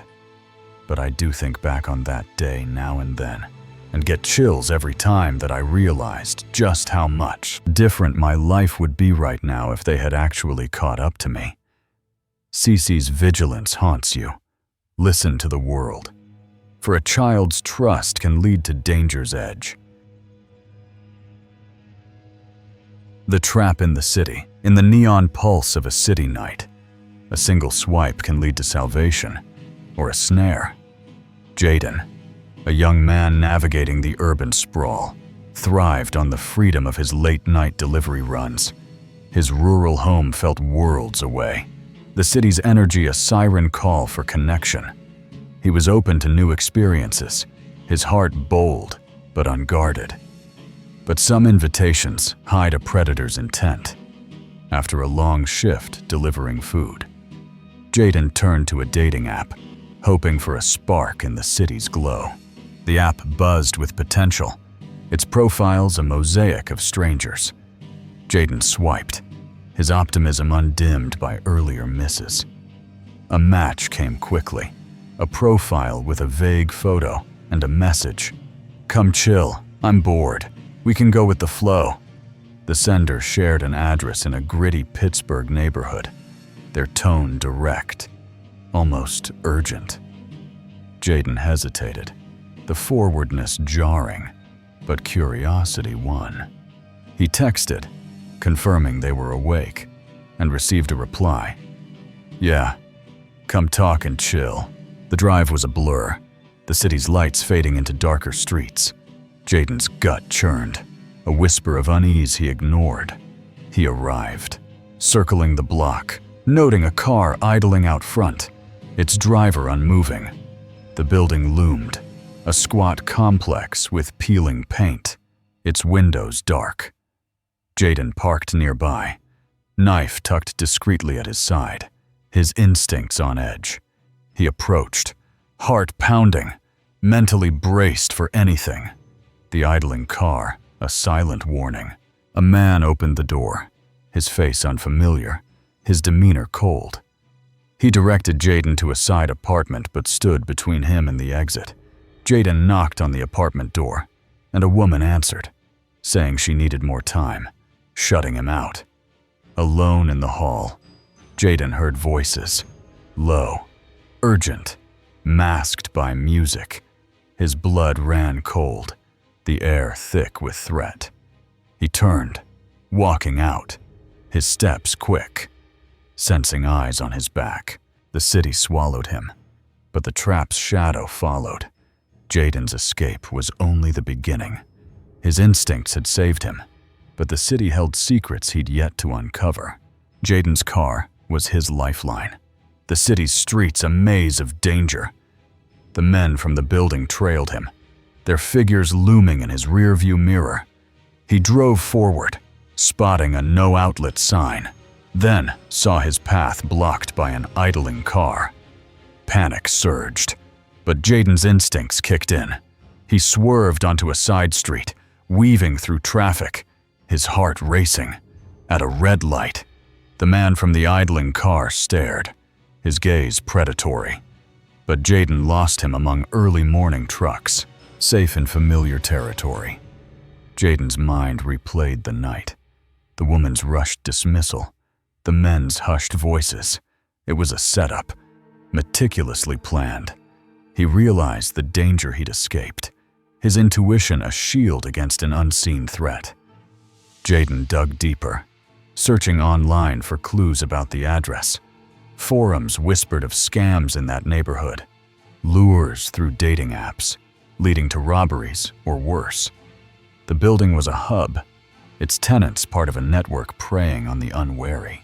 He reported the incident, but the police had little to go on. No names, no clear evidence. Jaden's knife, unused, was a reminder of his caution. The app was a trap, the woman a decoy, the men ready to strike. He confided in a friend who shared similar stories, matches that led to empty houses, shadowed figures waiting. Jaden's escape was luck, but his vigilance was his own. He vowed to trust his gut. The city's allure no longer blinding. Jaden's life shifted, his nights now guarded. He swiped less, choosing safety over chance, his rural home a refuge. The trap in the city was a lesson, its shadow a warning he'd never forget. He lived bolder, his instincts honed, ready for the next challenge. The city was vast, but Jaden was no one's prey. His heart beat strong, a survivor's rhythm in the urban dark. Jaden's escape reshaped him. The city's pulse no longer a lure, but a lesson. His delivery runs continued, but his eyes scanned every corner, every shadow. He shared his story online, warning others of the app's dangers, his words a beacon for the vulnerable. The forums grew, voices echoing his tale, revealing a web of predators using trust as bait. Jaden's courage sparked a movement, urging vigilance in the digital age. He felt the weight of those who hadn't escaped, their stories fueling his resolve. He met others, survivors of similar traps, their bond forged in shared fear. They formed a network, sharing tips, exposing scams, protecting the naive. Jaden's intuition, once a whisper, was now a roar, guiding him through the city's underbelly. He upgraded his safety, dash cams, emergency apps, a community watching his back. The knife stayed home, replaced by knowledge, his greatest weapon. The city was a battlefield, but Jaden was no longer alone. His rural home became a haven, its quiet a contrast to the urban snare. Jaden rebuilt his trust, not in apps, but in himself. He lived with purpose, his story a shield, his escape a victory. The men, the woman, the car, they were ghosts, their trap undone by his will. Jaden walked taller, the city's shadows no match for his light. The trap in the city was a memory, but Jaden was its master. Under the stars, Jaden breathed free, his heart unburdened. The urban dark held no power. He'd faced its jaws and won.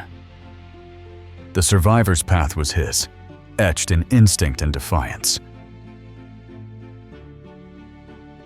The child's voice in the woods. You're in a remote woodland house, the forest pressing against the windows, a chill seeping through the walls as your family gathers.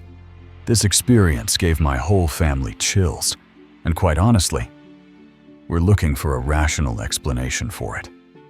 The warmth of kinship masks a deeper unease, a presence that hums beneath the surface. It happened on last Christmas. My grandparents' house is in the middle of the woods. Our whole family has this yearly get-together kind of thing during Christmas. Tonight, a child's voice will pierce the night, calling from nowhere, binding you all in terror.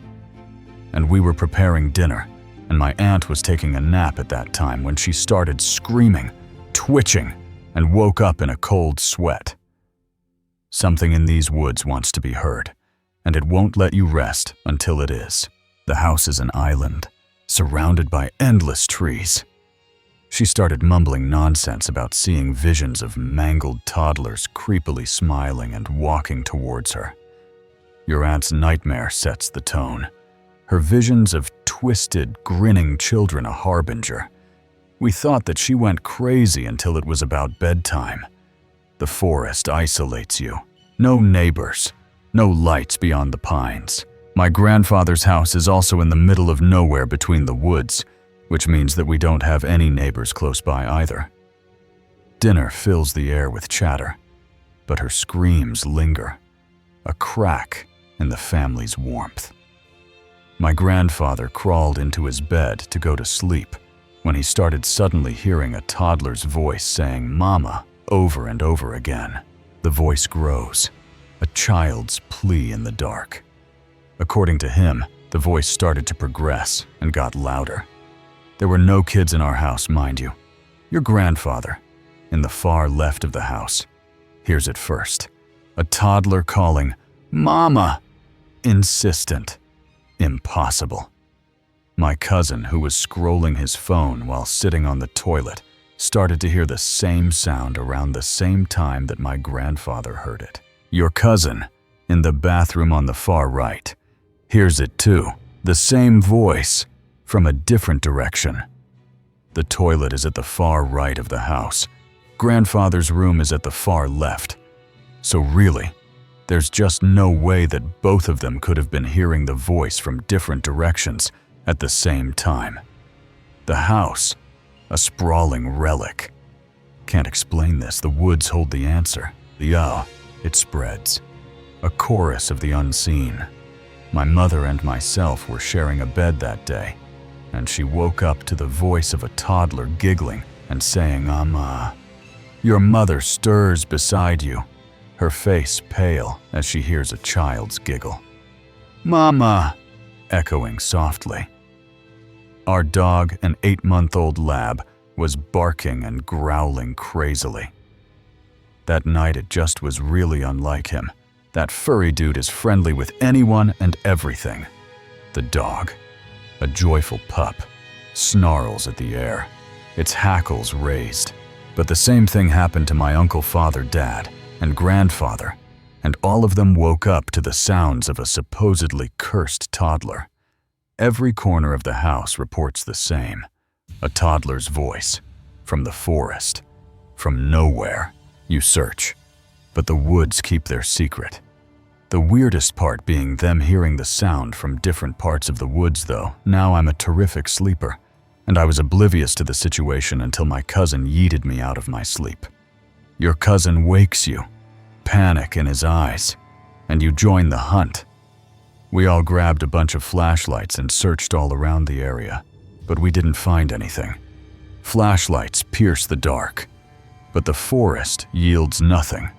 No child, no trace.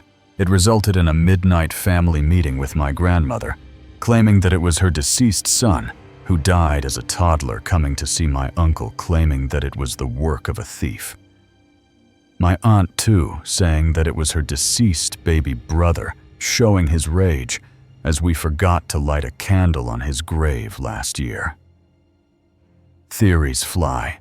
Your grandmother's lost son, your aunt's angry brother, your uncle's thief, but none satisfy. The house doesn't let go. Its echoes returning. My grandfather saying that it must have been a wild animal, and someone, and so forth. We almost forgot about this experience too until recently, when we visited the house and were awoken by footsteps and some kind of soft murmurs. You return, and the woods speak again. Footsteps, murmurs, something rolling on the roof. My aunt and uncle was saying that they kept on hearing something rolling on the roof of the days prior to this experience. You reject Hollywood ghosts, craving reason. I don't believe in your typical ghost, aka the vengeful white-robed woman with like pale skin and black hair, looking for revenge or anything. I really hope to just get a rational explanation for this experience, and that's why I'm here, as anyone had a similar experience before. Yet the toddler's voice, the rolling, the murmurs, they defy logic. I would also love for you to share your opinions about what this could have been. And although I do not strongly believe in ghosts as of now, I am willing to learn about their possible existence, and I'm trying to keep an open mind. You're left with questions. The woods unyielding. Also, I don't think that there are any supposedly cursed objects in the house, so I would pretty much rule that out as a possibility. So if you have any thoughts or any information for me, then please do share. The house, the forest, the voice, they bind your family in a shared dread. You want answers. But the truth hides in the trees, in the memory of a child who calls and calls. Cece's vigilance resonates. Heed the signs. For some places speak in voices that aren't there, demanding you listen. The lantern in the dark, in the vast silence of a moonless night. A single light can herald salvation or doom. The endless fields surrounding a small European college were a haven for Lucas, a student craving escape from campus life. The dirt paths winding through crops and sparse woods offered solitude, a stark contrast to the city's clamor. For Lucas and his friends, the night was a canvas for adventure, its darkness a thrill. But some shadows move with purpose. The trio set out for a late walk, their laughter echoing across the fields, the campus lights fading behind them. The landscape was a patchwork of starlit crops, punctuated by the red blinks of distant wind turbines. Lucas loved the quiet, the bats flitting overhead, the world reduced to their voices. They wandered far, joking about trivialities, until they reached a crossroads, debating a path to loop back. The night was warm, the air heavy with the scent of earth, but a faint unease stirred in Lucas. He scanned the horizon, catching a flicker of movement, a shadow darting down the chosen path. They shrugged it off as a deer, their bravado masking a creeping doubt, and took the rightward trail. The path stretched into darkness, the field swallowing their footsteps. Lucas's eyes adjusted, but the shadow lingered in his mind, a shape too deliberate for an animal. They spotted a hunter's perch, its silhouette stark against the sky, and climbed up to rest. From the perch, the landscape unfolded, rolling fields, distant woods, a canvas of quiet beauty. But beauty hides secrets, and Lucas's gaze snagged on a light, a headlamp, bobbing through a wooded patch with no trails. It moved fast, not jogging but sprinting, a figure racing parallel to their perch, its purpose unknown. Lucas pointed it out, his voice low. The group's laughter fading. The light was unnatural, its speed uncanny, cutting through the dense trees. They watched, transfixed, as the headlamp veered, a silent promise of something unseen. The night tightened around them, the fields no longer safe. Lucas's heart quickened, his instincts whispering of danger. The lantern in the dark was a warning, and they were already in its path. The perch became a lookout. The group's eyes locked on the headlamp's frantic dance. The figure's speed was relentless, weaving through trees where no path existed. Lucas checked a map later, confirming the woods were a tangle, impassable for runners. The light's purpose was a riddle, its presence a jolt to their carefree night. They whispered theories, poacher, fugitive, ghost, but none fit. One friend, emboldened, shouted "Hello!" into the dark, his voice slicing the silence. The headlamp froze, then swung toward them, its beam a cold accusation. Lucas's breath caught, the light pinning them like prey. After a moment, it snapped off, plunging the figure into darkness, leaving only the echo of their shout. The air grew heavy, an eerie dread settling over the group. They were exposed, known to something or someone who now knew their place. The sudden absence of the light was worse, a void where answers should have been. Lucas urged them down. The perch no longer safe. Their descent was clumsy, the night's thrill replaced by fear. They moved quickly, retracing their steps, glancing back to check for followers.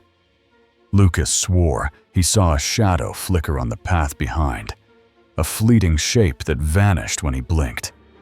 It could have been his mind, conjured by panic, but the doubt gnawed. The group's pace quickened, the fields a maze they couldn't trust. Back at the dorm, they collapsed, nerves frayed, beers in hand. They dissected the night, searching for logic, a hunter, a runner, a prank, but nothing held. The figures sprint, the light's abrupt end, the shadows hint. It defied reason. Lucas felt marked. The fields no longer a refuge. The night had shifted, revealing a truth they couldn't grasp.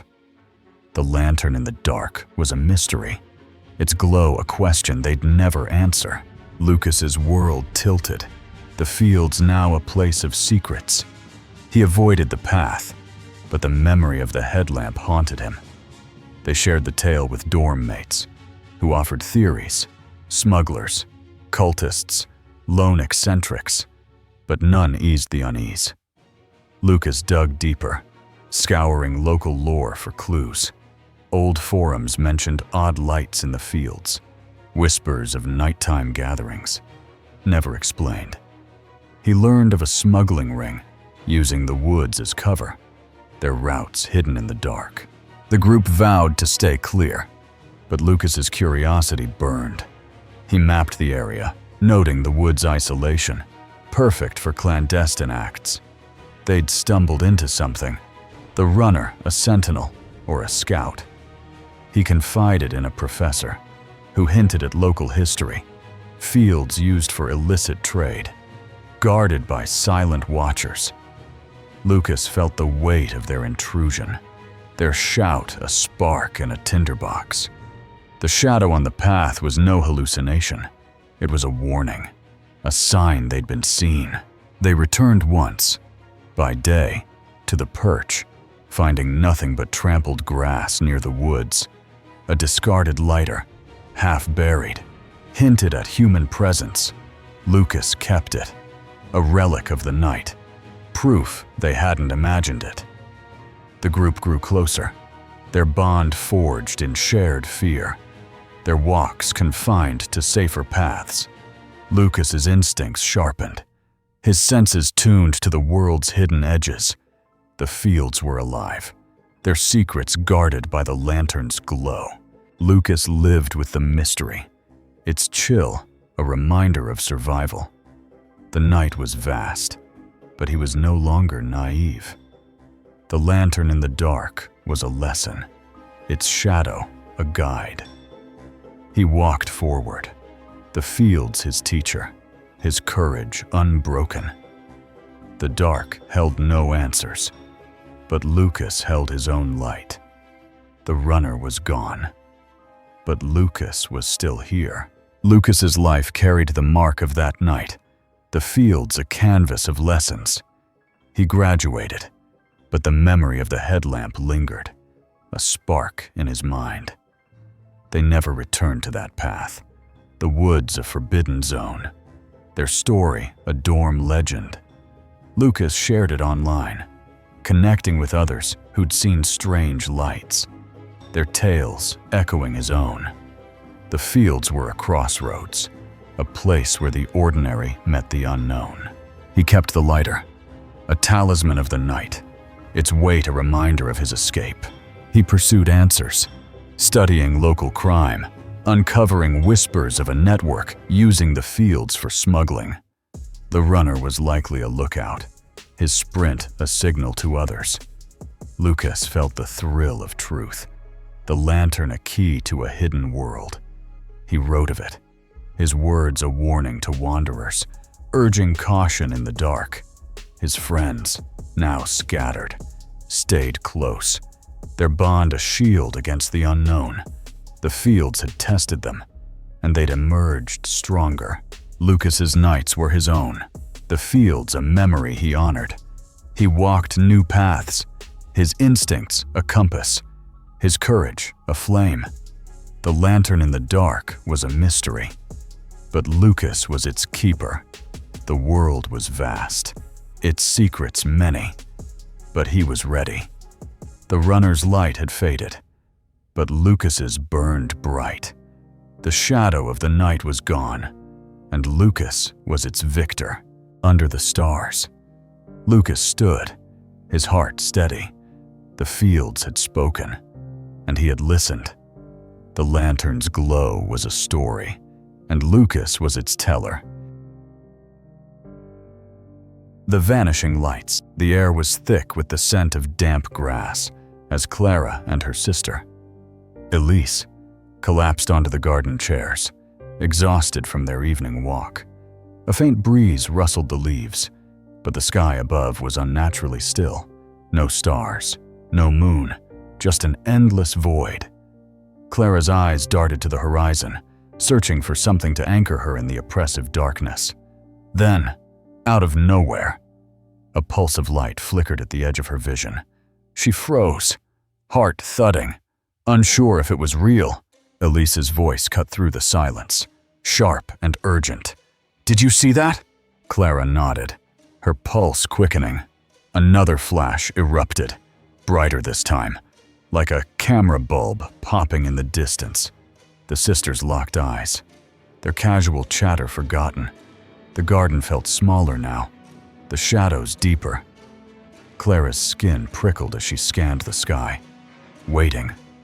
Then, without warning, a blinding orb materialized overhead, pulsing with an unnatural glow. It wasn't a star. It was too large, too vivid, too alive.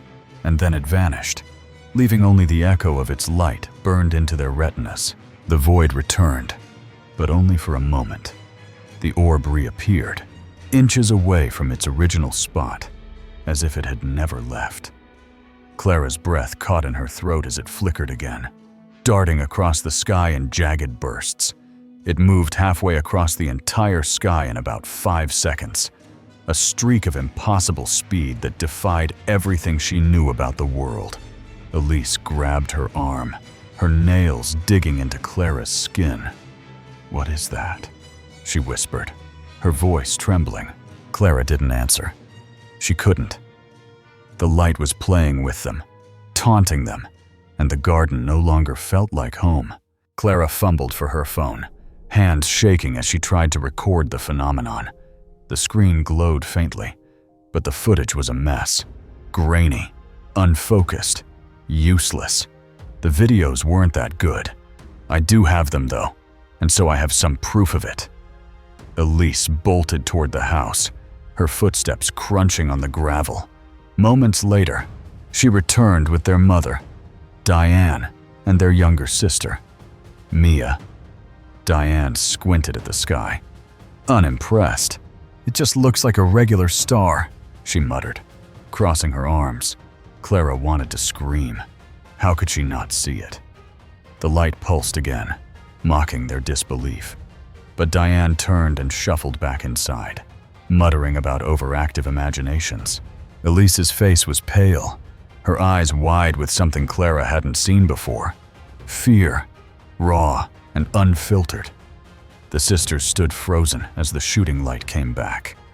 But this time, there were many of them. Dozens of orbs materialized, weaving through the sky in formations that twisted and spiraled, defying logic. They moved with precision, like a flock of birds guided by an unseen hand. Clara's stomach churned. They seemed almost high-tech, not natural, not earthly. She called out to Diane, her voice cracking. This time, Their mother returned, and her skepticism shattered the moment she saw the lights. "We stand and watch them for at least 10 minutes, Clara whispered, as Diane's lips moved in silent prayer. The garden was no longer a sanctuary. It was a stage for something incomprehensible. Clara's mind raced, trying to piece together what they were witnessing. The lights didn't just move. They danced, forming grids and spirals that seemed to pulse with intent. Elise clutched her phone, still trying to capture something usable, but the darkness swallowed every attempt. The videos were pretty bad because it was nighttime, she muttered, frustration lacing her voice. Clara didn't care about proof anymore. She just wanted answers. The air felt heavier now, charged with an energy that made her skin crawl. Diane stood rooted to the spot, her prayers growing louder, more desperate. Mia, who had stayed inside after the first failed sighting, refused to come out again. She didn't believe us because the first time she came out, she didn't see anything, Elise said, her voice barely audible. Clara couldn't blame her. If she hadn't seen it herself, she wouldn't have believed it either. But the lights were undeniable now, their movements too deliberate to be dismissed as stars or planes. Clara's eyes caught a smaller light, fainter than the others, gliding slowly across the sky. It blinked out, then reappeared halfway across the horizon, as if it had skipped through space itself. I think I was literally witnessing some sort of teleportation, Clara thought, her mind struggling to process the impossibility. The smaller light moved again, shrinking into a pinpoint before flaring back to life. It reminded her of old cartoons, where objects thrown into space would vanish with a twinkling flash. She almost laughed at the absurdity, but the sound died in her throat. The sky was alive, and it was watching them. Elise's phone buzzed with messages from friends, none of whom believed her frantic texts. "Let's go back out," Elise pleaded, her voice shaking. "I need a better picture." They stepped back into the garden, the grass damp beneath their feet. The lights were still there, but something had changed. Among the orbs, Clara spotted shapes that looked like small aircraft, their outlines barely visible before they dissolved into the night. We even saw a few things that looked like small planes maybe, which would disappear after a few seconds. Her heart pounded as she watched one glide silently, its edges shimmering before it blinked out of existence. The silence was oppressive, broken only by the faint hum that seemed to emanate from the sky itself. Clara's thoughts drifted to a story Diane had told weeks earlier about a black object streaking across the daytime sky. She said it was small and black and flying across the sky at super high speeds. At the time, Clara had dismissed it as a trick of the light or a bird. Now, she wasn't so sure. The lights they saw tonight were different, vivid, glowing, alive. But the speed, the unnatural movement, felt eerily similar. She glanced at Diane, who was still praying, her hands clasped tightly. The connection was too strong to ignore. Whatever their mother had seen, it was part of this. The night stretched on, each minute heavier than the last.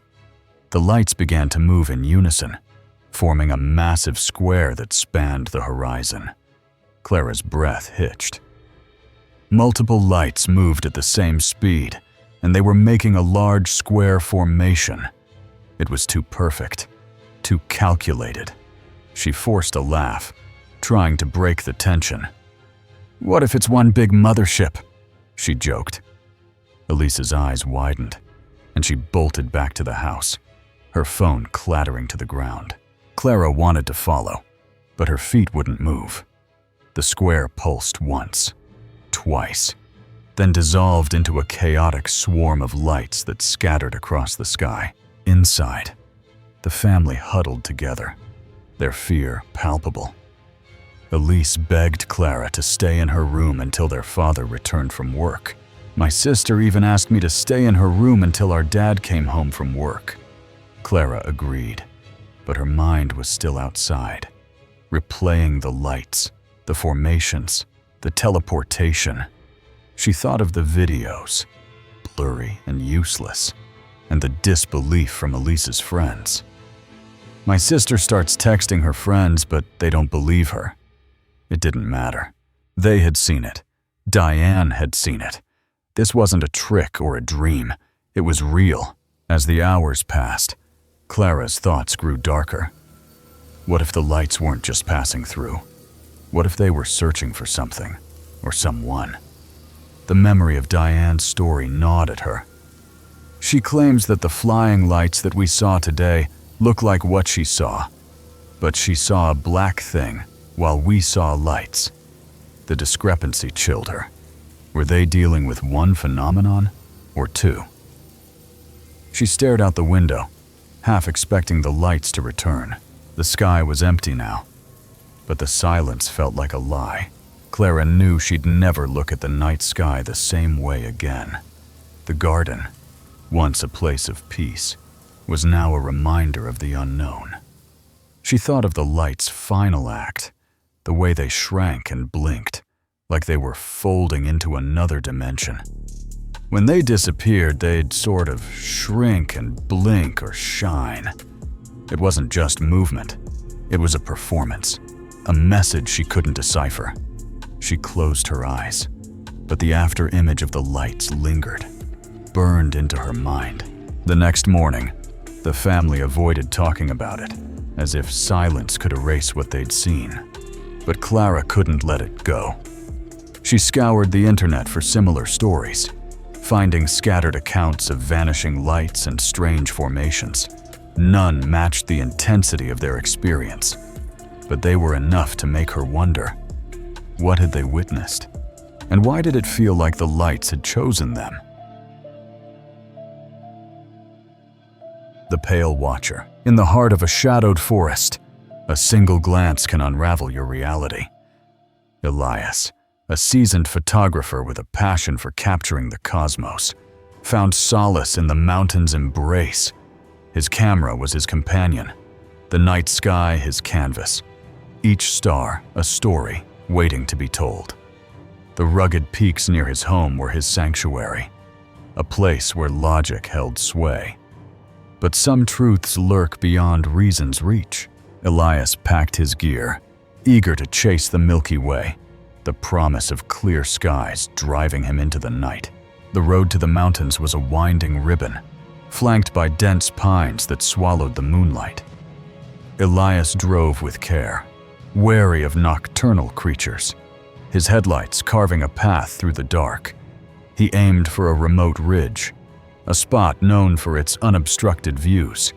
But fate had other plans.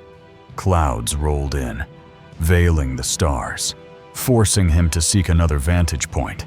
He pressed on, drawn to a secluded geological site, its isolation perfect for his craft.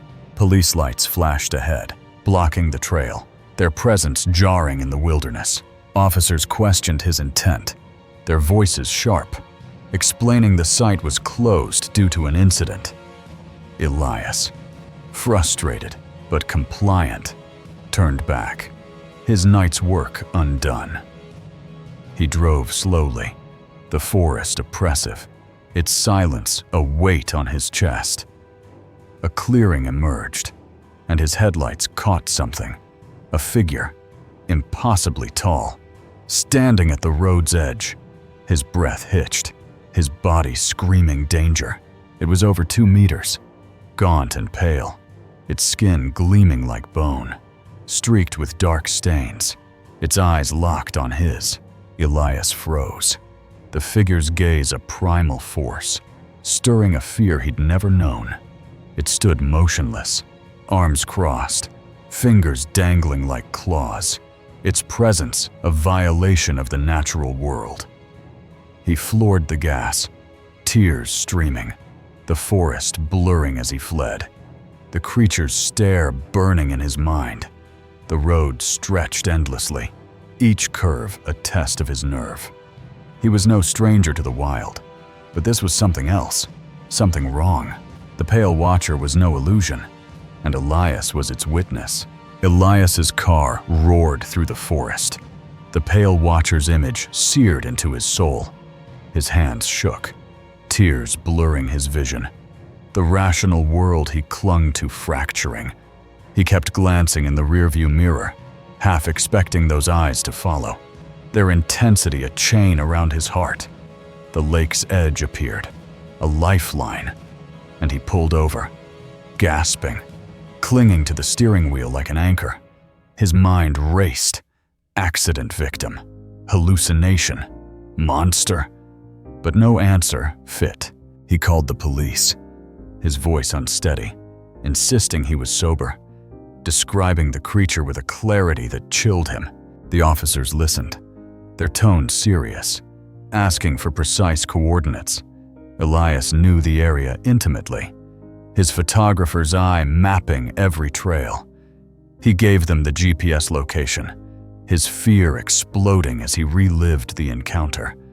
Back home, he collapsed, the creature's gaze piercing him anew, tears falling as he told his wife.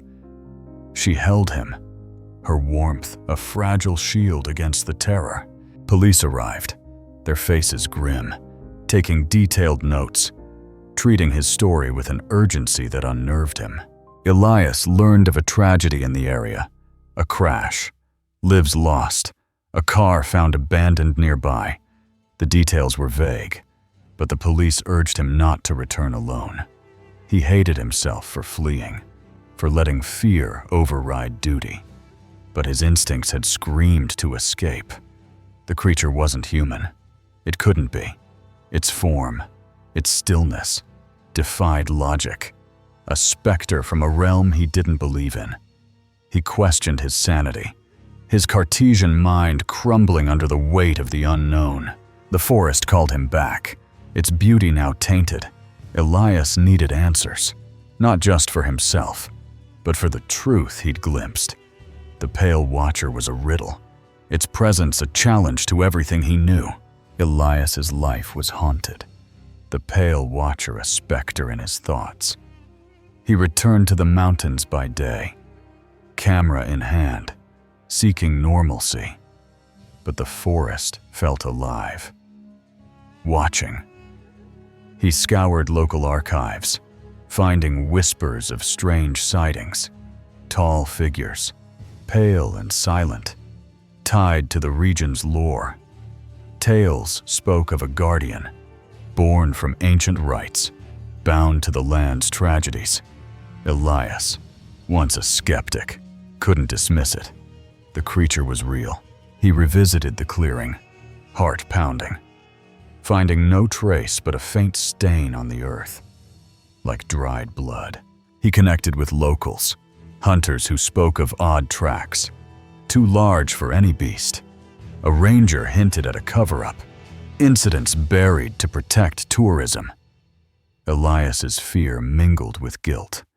Had he abandoned someone in need? He dug deeper, uncovering a history of disappearances near the crash site, unexplained and forgotten. The creature seemed tied to them, a sentinel or a curse.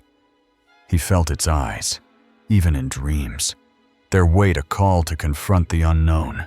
Elias prepared to return at night, armed with his camera and a resolve to document the truth. His wife begged him to stay, but he needed to face it. He drove to the clearing, the forest silent, his headlights sweeping the dark. Nothing appeared, but the air was heavy, the Watcher's presence a whisper. He snapped photos, their frames empty, yet he felt seen.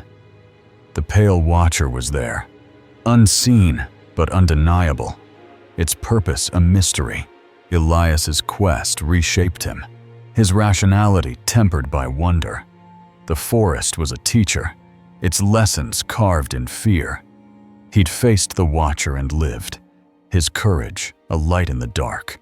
Elias's encounter became his story, a truth he shared sparingly. The mountains remained his muse, but he tread lightly. The watcher's gaze a constant echo. He wrote of it, his words a bridge between logic and the unknown, urging others to respect the wild.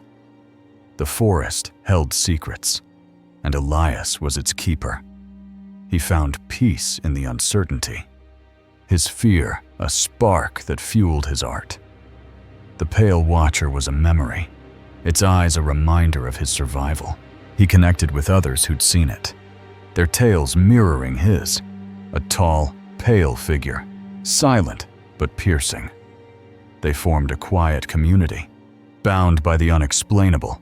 Elias's photos, once of stars, now captured the forest's edges, seeking the watcher's trace.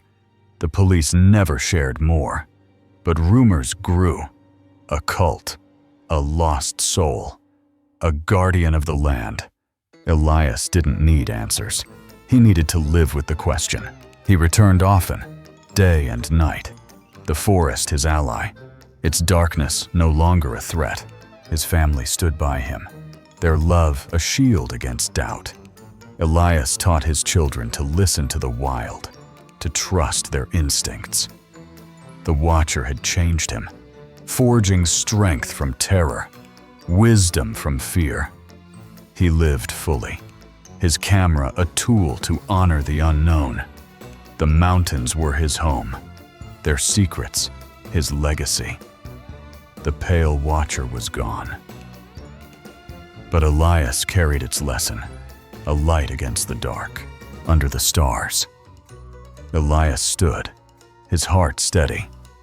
The forest had spoken, and he had answered. The watcher's gaze was a gift, and Elias was its bearer. The shadow at the wedding, the banquet hall glowed with soft golden lights, but the air felt heavy as Sarah stepped into Courtney's wedding reception. She hadn't been back to this town, or its church, in years, not since she left her religious upbringing behind. The familiar faces from her old congregation stared, their eyes sharp with judgment. Sarah forced a smile, clutching her purse as she found her table. Courtney was super excited to see me, and was definitely the only person who felt that way, judging from all the stares from the people at my old church. She sank into her chair, pulling out her phone to escape the weight of their gazes. A shadow fell across the table, and Sarah looked up to see a man sliding into the seat beside her. He flashed a charming smile, his eyes warm and disarming. The seating chart said that he was supposed to sit at my table, and introduced himself as the groom's friend, Anthony. He was handsome, with an easy confidence that drew her in.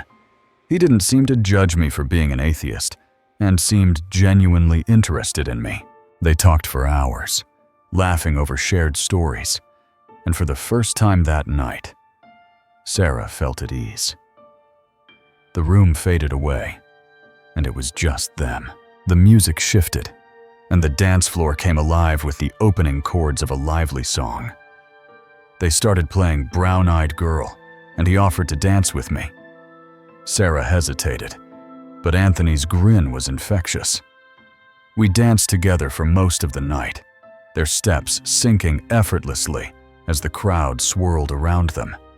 But then he excused himself to the bathroom, and Sarah felt a sudden chill, like the warmth had been sucked from the room. She brushed it off, heading to the restroom herself. When she returned, her purse was gone. I saw that my purse wasn't on the table, which was weird because I swore that I left it on there. Confused, she assumed she'd left it in her car. Sarah stepped into the cool night air, the parking lot shrouded in shadows. Her car sat under a flickering street lamp, and she found her purse on the center console, exactly where she thought she hadn't left it. I found it on the center console. I still brought it inside, but at that point, it was pretty late in the night, so I didn't think too much of it. Back inside, the party was winding down, and Anthony was nowhere to be seen. I asked the groom, who said that he had gone home because he wasn't feeling too good. Sarah's stomach twisted. She was starting to feel ill herself. She said her goodbyes to Courtney and headed to her car, eager to leave the uneasy night behind. As she slid her key into the ignition, a faint movement in the rearview mirror caught her eye. Her heart stopped. Something, or someone, had ducked down in the trunk. I looked behind me and saw something weird. It looked like something had ducked down from the trunk. Trembling, she turned and peered into the darkness. Anthony was crouched down in the trunk of my car. His eyes glinted, wild and unhinged, as he lunged toward her. Sarah's scream tore through the night as she stumbled out of the car, running back to the hall with Anthony's footsteps pounding behind her. Sarah burst into the reception, her breath ragged, and found Courtney near the dance floor. I went inside and told Courtney, who immediately told her husband, who walked me back to my car. Courtney's husband, Tom, checked the car, but Anthony was gone. Courtney's husband said that he didn't see his car anywhere, so he probably left.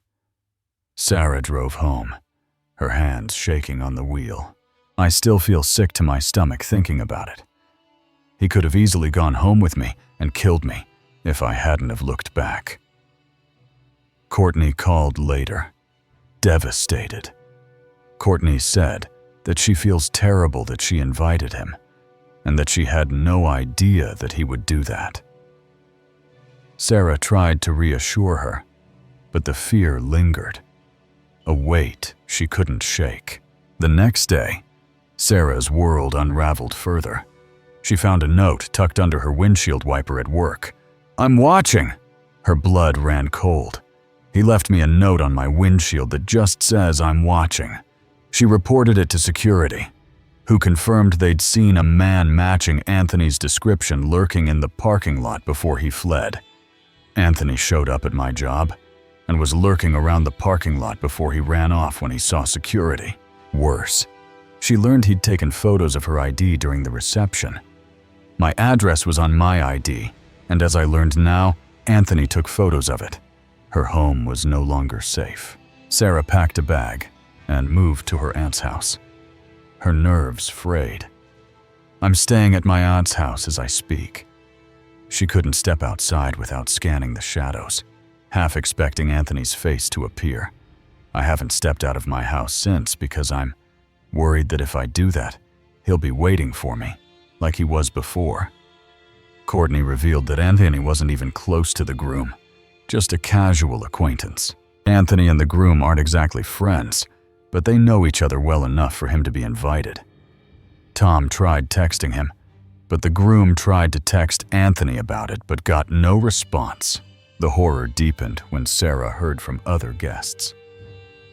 I was told by other people that went to the wedding that he was introducing himself as my boyfriend and that he was planning on proposing. The word sent a chill down her spine. He hadn't just stalked her, he'd built a delusion around her, one that felt dangerously close to obsession. Sarah filed for a restraining order, her hands trembling as she signed the forms. I'm currently trying to file a restraining order against him and feel horrified he lives in my city and knows where I live. The police were sympathetic, but their assurances felt hollow. He was still out there. Sarah's nights were sleepless, haunted by the memory of Anthony's eyes in her trunk. She replayed the reception, searching for clues she'd missed. Had his charm been a mask? The way he'd lingered, the way her purse had moved, it all felt calculated now. She wondered if he'd been watching her long before the wedding, if their meeting was no accident. The note on her windshield burned in her mind, a promise of danger she couldn't escape. She checked the locks on her aunt's doors obsessively, her life upended by a single night. The days blurred into a haze of paranoia. Sarah avoided her usual routines, taking different routes to work and keeping her phone close. Security at her job was on high alert, but it wasn't enough to ease her fear. Security at my job has been notified about him, so hopefully I'm safe there. She confided in Courtney, who was racked with guilt. They pieced together Anthony's behavior, his charm, his lies, his fixation. Sarah learned he'd asked about her before the wedding, probing Courtney for details about her life. The realization made her skin crawl. Sarah's thoughts drifted to her old church, the judgmental stares, the isolation she'd felt. Anthony had seemed like a refuge that night, but he was the real threat. She wondered if he'd targeted her because she was an outsider, someone who didn't belong. The church connection gnawed at her. Had he known her from those Sunday mornings years ago? She had no answers, only questions that grew darker with each passing day. Her aunt's house became a fortress, but even there, Sarah felt exposed. She installed a security camera, its grainy feed a constant reminder of her vulnerability. Friends urged her to move, but she couldn't afford it. Not yet.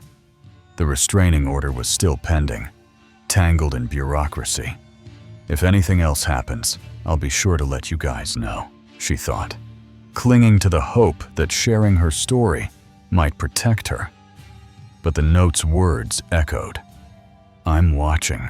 She scanned the street outside, her heart racing at every passing car. Sarah knew she'd never feel safe again, not fully. The wedding, meant to be a celebration, had become a nightmare. She thought of Courtney's joy, now tainted by guilt, and her own trust, shattered by a stranger's obsession. Anthony was a shadow she couldn't outrun, a presence that lingered in every corner of her life. She kept her story alive, hoping it would warn others. But deep down, she feared he was still out there, waiting for his chance. The whisper beyond, in the quiet of a solitary night. A single sound can pierce the veil between worlds.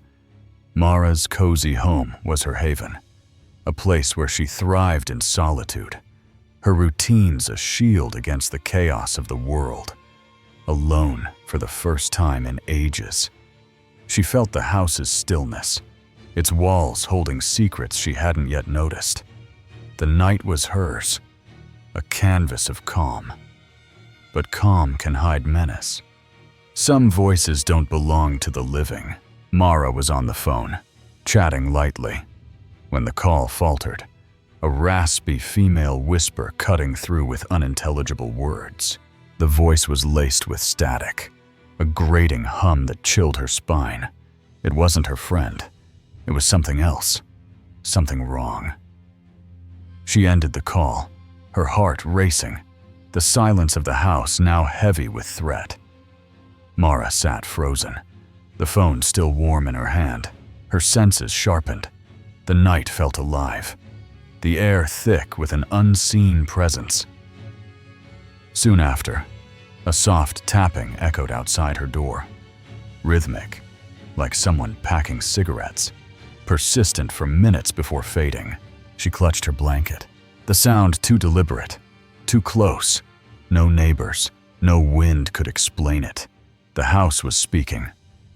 Mara tried to sleep, spooked but defiant, hoping the night would pass without further intrusion.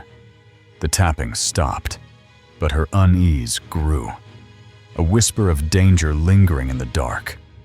She checked the locks, her footsteps loud in the quiet, but found nothing.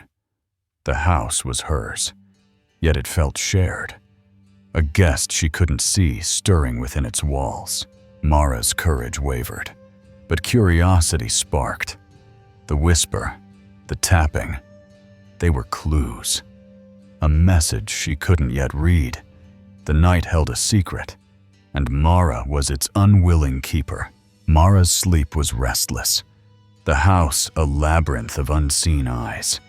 Morning brought no relief, only a new intrusion. She woke to a male voice, crackling like an old record, repeating "hey" and "hi" outside her door, its static hum unnatural. The sound was faint but deliberate, not human, yet it carried intent. Mara's skin prickled, her instinct urging silence, warning her not to respond.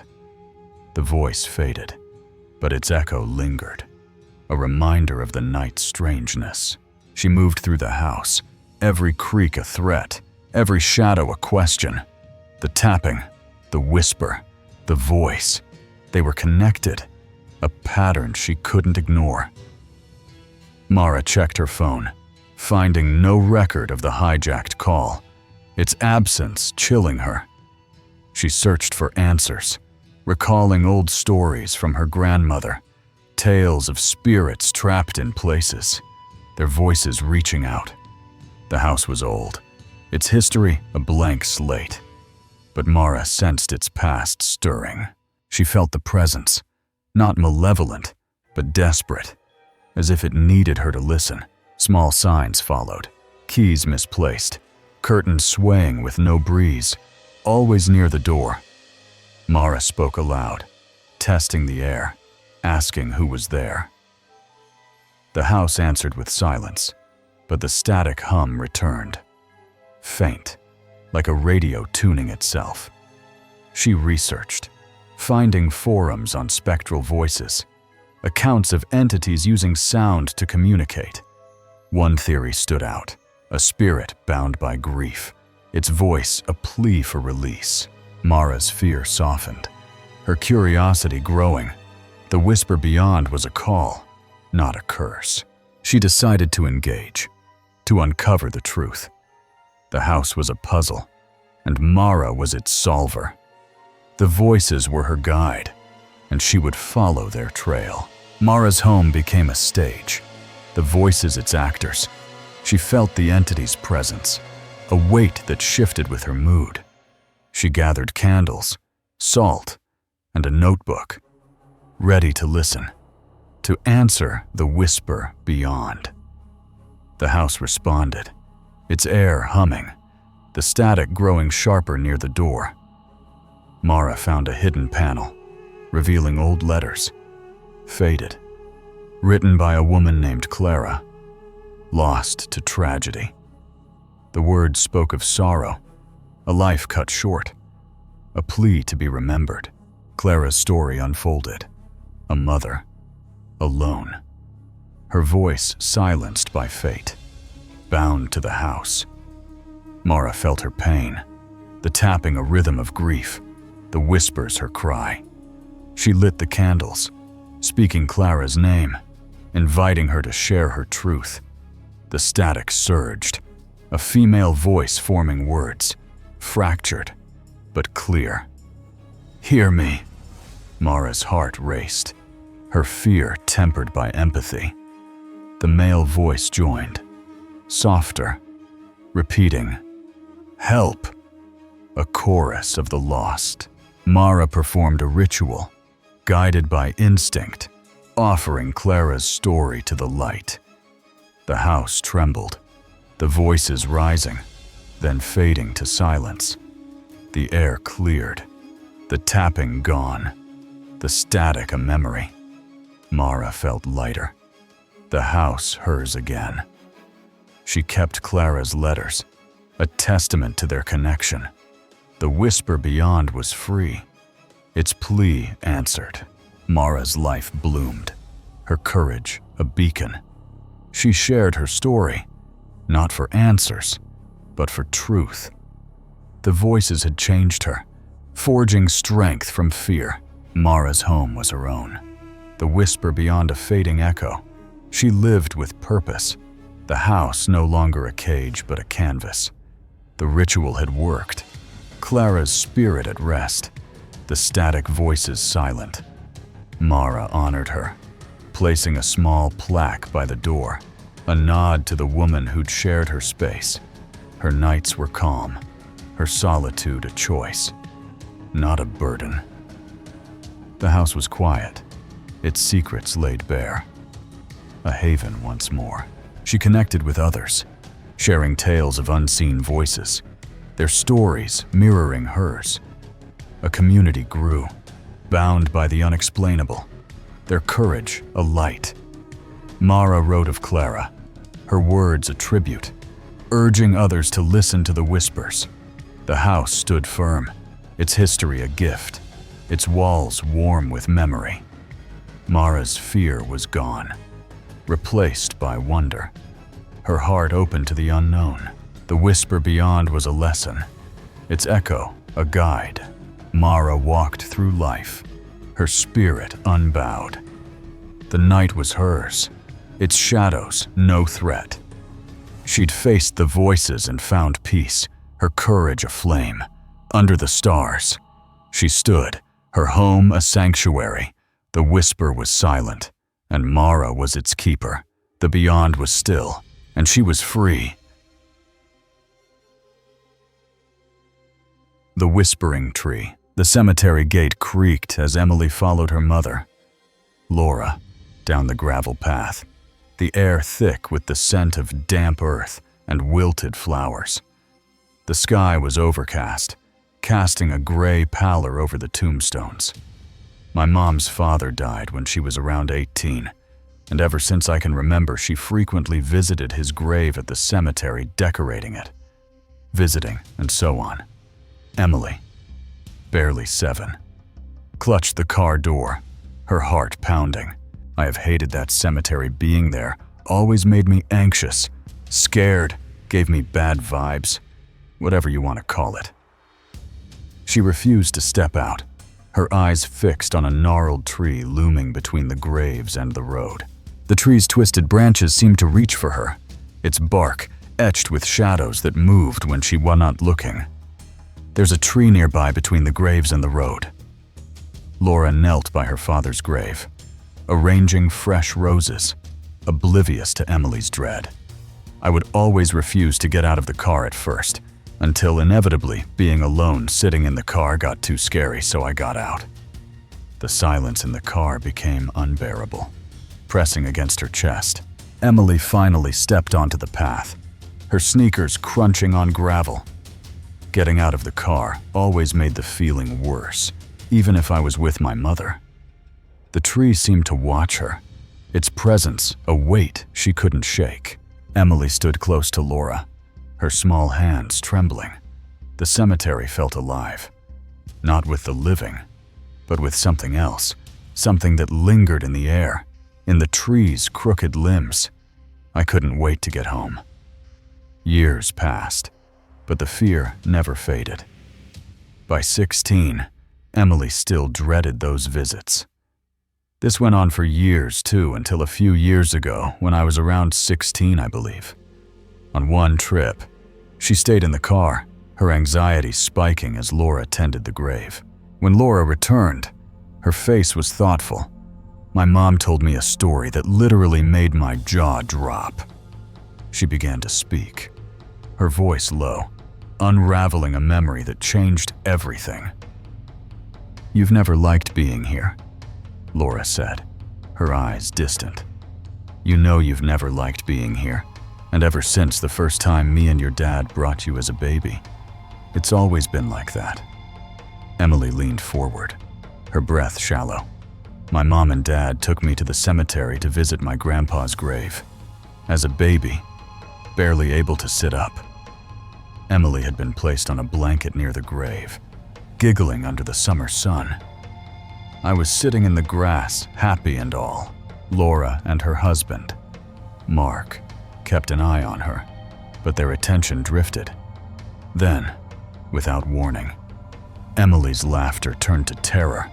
I was looking up in the aforementioned tree between the graves and the road, and all of a sudden I just started screaming like I was being actively stabbed or something. Laura's voice trembled as she recalled scooping Emily up, checking for injuries. My parents scooped me up and checked me over. There's no ants or bugs on me, or on the ground where I was.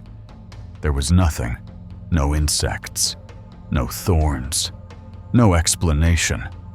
I kept crying until they left, eyeing the tree. Emily's screams had echoed through the cemetery, her tiny body rigid with fear.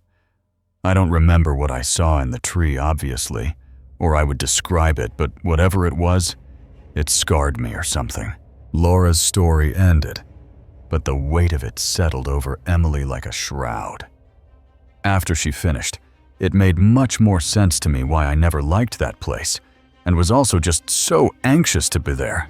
Emily sat in stunned silence, the car's engine humming softly as they left the cemetery. The tree's image burned in her mind, its branches now more sinister than ever. She tried to picture herself as a baby, staring up at those limbs, seeing something so horrifying it imprinted on her soul. What was it? A face? A shadow? The lack of answers gnawed at her. She glanced at Laura, who seemed lost in her own thoughts, perhaps regretting sharing the story. Emily's fear of the cemetery had always felt irrational, but now it had a root, one she couldn't see but could feel, deep in her bones. Back home, Emily couldn't shake the story. She began researching the cemetery, digging through old records online. The place was ancient, its oldest graves dating back to the 1800s. She found whispers of rumors, stories of a groundskeeper who'd vanished near that very tree, of mourners who'd felt watched, of children who refused to go near it. None of it was concrete, but it was enough to make her wonder. Had something lingered there, something that saw her before she could understand what it was? The thought sent a chill down her spine, and she avoided looking out her window, half expecting to see the tree's silhouette against the night sky. Emily's visits to the cemetery became less frequent, but when she did go, the tree dominated her thoughts. She noticed details she'd ignored before, the way its roots seemed to clutch the earth, the faint carvings on its trunk that looked almost like eyes. Laura noticed her fixation and tried to reassure her, but her words felt hollow. Emily began to dream of the tree, its branches curling around her, pulling her into darkness. In the dreams, she was a baby again, staring up at something that made her heart stop. She woke, gasping, the memory just out of reach, as if her mind was protecting her from the truth. The years didn't dull Emily's unease. At 18, she decided to face the cemetery alone, driven by a need to understand. She parked near the path, her heart racing as she stepped out. The tree stood as it always had, its branches swaying slightly despite the still air. She forced herself to walk toward it, her phone ready to record anything unusual. The closer she got, the heavier the air felt, like it was pressing her down. She stopped a few feet away, staring into the branches, searching for what she'd seen all those years ago. Nothing moved, but the silence was deafening, broken only by a faint rustle that seemed to come from within the tree itself. Emily left that day with no answers, but the visit changed her. She stopped going to the cemetery, telling Laura she'd rather remember her grandfather in other ways. Laura understood, though her eyes held a flicker of guilt. Emily never told her about the dreams, or the way the tree's shadow seemed to follow her in her mind. She moved away for college, hoping distance would break the connection, but the fear lingered. A quiet companion. The tree was still out there, rooted in the earth, holding secrets she might never uncover. And sometimes, in the dead of night, she swore she could hear its branches whispering her name. The weight of the hollow, in the stillness of a hidden retreat. The air can hold a darkness that clings. The cabin perched atop a hill in Pigeon Forge, Tennessee, was a secluded gem, its wooden facade veiled by pines, promising respite. For Theo and his wife, Lila, it was a chance to reconnect, to bask in the quiet of the Smoky Mountains. Yet, beneath its charm, a shadow stirred, unseen but palpable. Some places keep their secrets close, and some secrets refuse to stay buried. Theo felt an eerie chill upon arrival, brushing it off as the echo of recent horror films. But the cabin's heavy energy settled into his bones. The interior was rustic, warm with cedar and leather, yet the air was thick, as if the walls exhaled sorrow. Theo, attuned to the unseen from years in haunted spaces, sensed a presence, subtle but insistent. The weight was overwhelming, a force that kept him awake, his eyes tracing the living room's shadows. Lila felt it too, her sleep fractured, her dreams restless. The cabin was alive, its pulse a low hum that pressed against their minds. Theo sat in the living room, watching as the cord of a wall-mounted phone swung, starting and stopping without cause. Strange sounds emerged, banging from unseen corners, footsteps pacing the hallways, deliberate and slow. Theo's sensitivity, a gift honed by experience, screamed of danger, yet the source eluded him. The bedroom was unbearable, its mirrors reflecting more than their faces, a void that chilled his core. He avoided it, Lila clinging to him, her unease mirroring his own. The cabin wasn't empty. It held something, a force that watched, waited. Theo's resolve hardened. He'd faced the paranormal before, but this was different, a darkness that threatened to consume. The night was a crucible, testing their courage. Theo sensed a story within the walls, a tragedy begging to be heard. The hollow was calling, and Theo would answer, for himself and Lila. Theo's nights were sleepless, the cabin's energy a relentless tide. Lila's eyes grew hollow, her rest stolen by unseen whispers. The shadows danced, the banging grew louder, and the footsteps echoed closer, a rhythm of unrest. Theo searched for clues, his sensitivity guiding him to a locked attic door. Inside, he found a journal, its pages brittle, written by a woman named Esther, a mother who'd lost her child in the cabin decades ago. The weight crushed him, nearly bringing tears, the darkness pushing him toward panic. Esther's words spoke of grief, a child's death binding her spirit to the cabin, her sorrow poisoning the air. Theo felt her, the source of the hollow, her pain a mirror to his fear. He and Lila fled, abandoning their final night, praying the darkness stayed behind. They sought a local historian who confirmed Esther's tragedy, a fire, a loss, a mother's unending vigil. Theo resolved to free her, to lift the cabin's curse. He returned alone, heart heavy, performing a ritual with Esther's journal, speaking her name, offering peace. The air shifted, the banging ceased, the shadows stilled. Esther's presence faded, her sorrow released, the cabin cleansed. Theo hoped she found rest, the hollow's grip broken. Back home, he and Lila healed, their bond stronger, the cabin a lesson in facing the unseen. Theo's sensitivity was his guide, his love for Lila his strength. The weight of the hollow was gone, and Theo was its liberator. The mountains stood silent, their secrets shared, and Theo walked forward, unafraid. The unseen tenant. The house was quiet, too quiet. As James dipped his brush into the paint can, the sharp scent of latex filling the master bedroom. The walls gleamed with fresh color, but the emptiness of the new home felt oppressive, like it was holding its breath.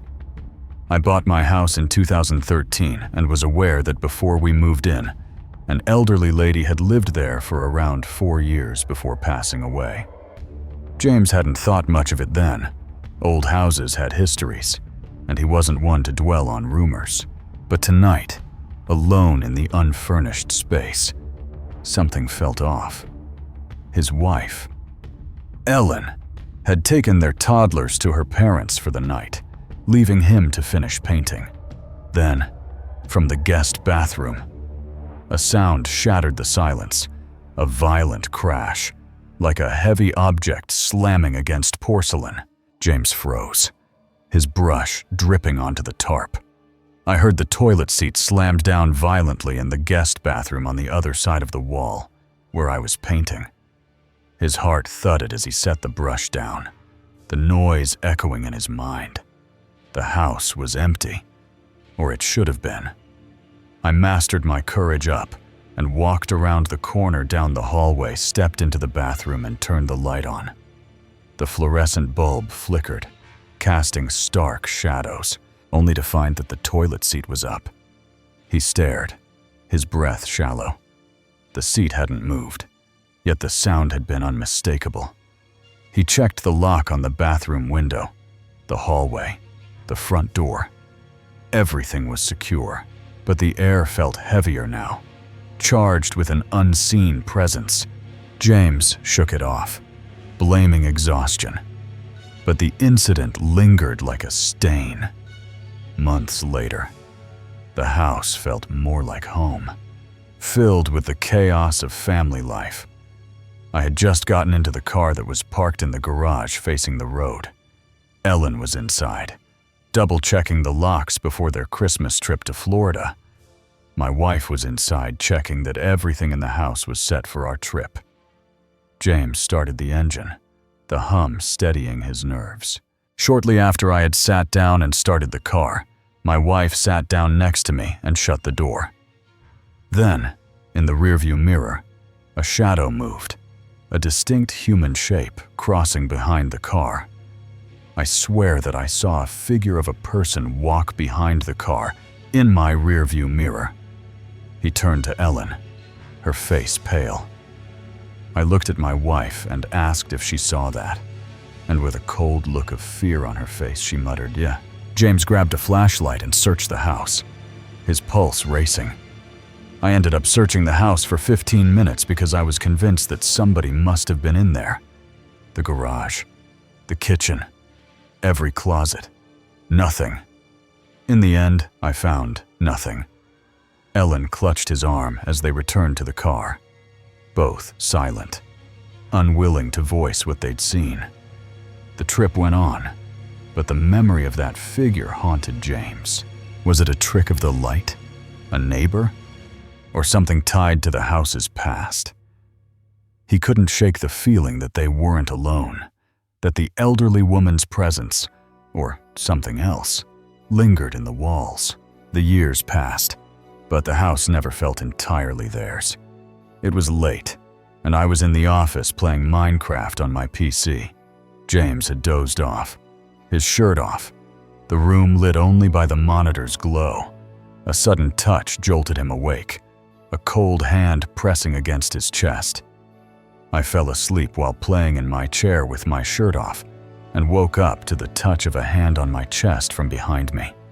His eyes snapped open as nails dug into his skin, sharp and deliberate. While still sort of half asleep, I started to open my eyes and felt nails digging into my skin and sort of yelped. He stumbled to the living room, flipping on the light. I jumped up and went into the living room and flipped the light on and had 3 claw marks on the left side of my chest. 3 red welts burned across his skin. Too precise to be accidental. James stood under the living room's harsh light, his breath uneven. The claw marks stung, a tangible reminder of something he couldn't explain. His eyes fell on the fireplace mantel, where 2 Japanese geisha dolls sat, their painted faces unnervingly lifelike. My wife had just been given 2 Japanese geisha dolls that were set on the mantel over our fireplace. Ellen had received them as a gift from an antique shop, but James had never liked them. I got a really eerie feeling upon looking at them as I walked into the living room. Their glass eyes seemed to follow him, glinting with an unnatural intensity. I threw them away, so this may have been something else. I'm not too sure the dolls were bought at an antique shop and were a gift, but still there was something off about them, and so, in the end, I got rid of them. He tossed them into the trash, his hands shaking, half expecting them to move. The dolls were gone, but the unease remained. James began to notice small things. Doors left ajar. Footsteps in the hall when no one was there. Shadows that seemed to shift in the corner of his eye. Ellen admitted she'd felt it too, though she hadn't wanted to scare the kids. They researched the house's history, hoping for answers. The elderly woman had lived alone, her life a mystery, but neighbors hinted at strange occurrences during her time. Lights flickering, objects moving. No one knew if she'd died in the house, but the uncertainty only deepened James's dread. Had she left something behind? Or had the house always harbored something darker? James installed motion sensors, hoping technology could explain the unexplainable, but they triggered at odd hours with no apparent cause. The kids, now older, started asking questions, sensing the tension in their parents' hushed conversations. James considered selling the house, but the market was tough, and Ellen loved the neighborhood. They stayed, but the incidents left scars, literal and figurative. The claw marks faded, but James checked his chest in the mirror for weeks, half expecting them to reappear. He avoided the office at night, the memory of that cold touch too vivid. The house grew quieter, but never peaceful. James and Ellen stopped talking about the incidents, as if silence could banish the fear, but the feeling of being watched never left. James found himself pausing at the guest bathroom, staring at the toilet seat, wondering if it would move again. The garage became a place of dread. The rearview mirror, a window to something he didn't want to see. He thought of the elderly woman, picturing her alone in these rooms, perhaps aware of the same presence. Had she felt it too? Had it driven her to her end, one night, unable to sleep? James sat in the living room, the fireplace mantel bare without the dolls. He wondered if throwing them out had angered whatever lingered here, or if they'd never been the source at all. The house creaked, a sound he'd once dismissed as settling, but now it felt deliberate, like footsteps pacing above. He didn't check. He couldn't. Instead, he made a promise to himself. If it happened again, they'd leave, no matter the cost. But deep down, he feared the unseen tenant would follow, its presence woven into their lives, waiting for the next moment to reach out from the shadows. The voice from the shack, in the shadowed halls of an ancient house, a single question can summon. The lost. The old plantation house in Venice, Mississippi, stood like a sentinel, its weathered beams steeped in history's weight. For Caleb, a teenager seeking thrills with his best friend, it was a playground of mystery, its creaking floors a siren's call. The air was thick with stories, the land scarred by time. Some doors, once opened, cannot be closed. Caleb and his friend set up a Ouija board, their laughter masking unease, unaware of the eyes watching from beyond. The board was a relic, its letters worn, found in the attic among forgotten relics. They lit candles, the flickering light casting shadows that danced like specters. After their session, Caleb placed a video camera on the staircase, capturing the board's eerie glow. The playback revealed orbs, flecks of light darting in and out of the board, a phenomenon Caleb didn't understand, but found mesmerizing. His heart raced, the footage a glimpse into a world he didn't know existed. The orbs were no trick, their movement deliberate, a sign of something stirred. The house grew restless, its silence heavy with intent. Caleb felt it, a presence, not malevolent, but insistent, lingering near the board. Later, his friend's young nephew, Eli, emerged from his room, moving in a daze, his eyes distant. They called his name, but he turned, his voice alien, declaring, "I ain't Eli, I'm Jonah, from the shack out back." The words were laced with an old dialect, unnatural for a child. The boy returned to bed, leaving Caleb and his friend stunned. The house's history whispering through his words.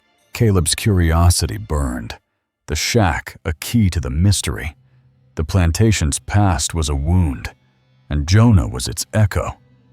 The voice from the shack was a call, and Caleb was its listener. Caleb's night was sleepless. Jonah's voice a haunting refrain. The house felt alive, its walls pulsing with the shack's forgotten pain. He questioned his friend, who shook his head, confirming Eli had never spoken that way. The plantation's history loomed, lands built for enslaved souls, their stories buried in the earth. Caleb ventured to the shack, its rotting wood a testament to suffering. He felt Jonah, a child's spirit, bound by loss, his voice a plea from the beyond. Local records revealed a tragedy. A boy, Jonah, lost to illness in the shack, his mother's grief sealing his spirit to the land. Caleb's heart ached, the orbs a sign of Jonah's restless soul. He returned to the board, speaking Jonah's name, asking for peace, the candles flickering as if in answer. The house stilled, the presence softening, as if Jonah heard. Caleb burned sage, a ritual learned from whispers, hoping to guide the boy to rest. The air cleared, the orbs gone, the shack's weight lifted. Caleb's life was forever changed, the experience a beacon in his doubts. He shared Jonah's story, not for proof, but for comfort, believing in a beyond where souls endure. The voice from the shack was his anchor, a truth that eased his fear of death. The plantation stood silent, its secrets shared, and Caleb walked forward, his faith in the unseen unshaken.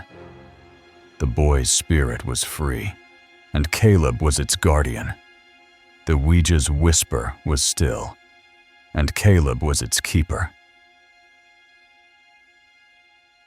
The green shadows. The living room was dim, lit only by the flicker of a single candle as 12-year-old Lucas sat across from his father, Michael, the Ouija board between them. The air felt thick, charged with an unspoken tension. My dad used to do a lot of seances and other occult things. Michael's stories of shadowy encounters had always fascinated Lucas. But tonight, they were crossing a line. We go through with this game and we ask the usual questions.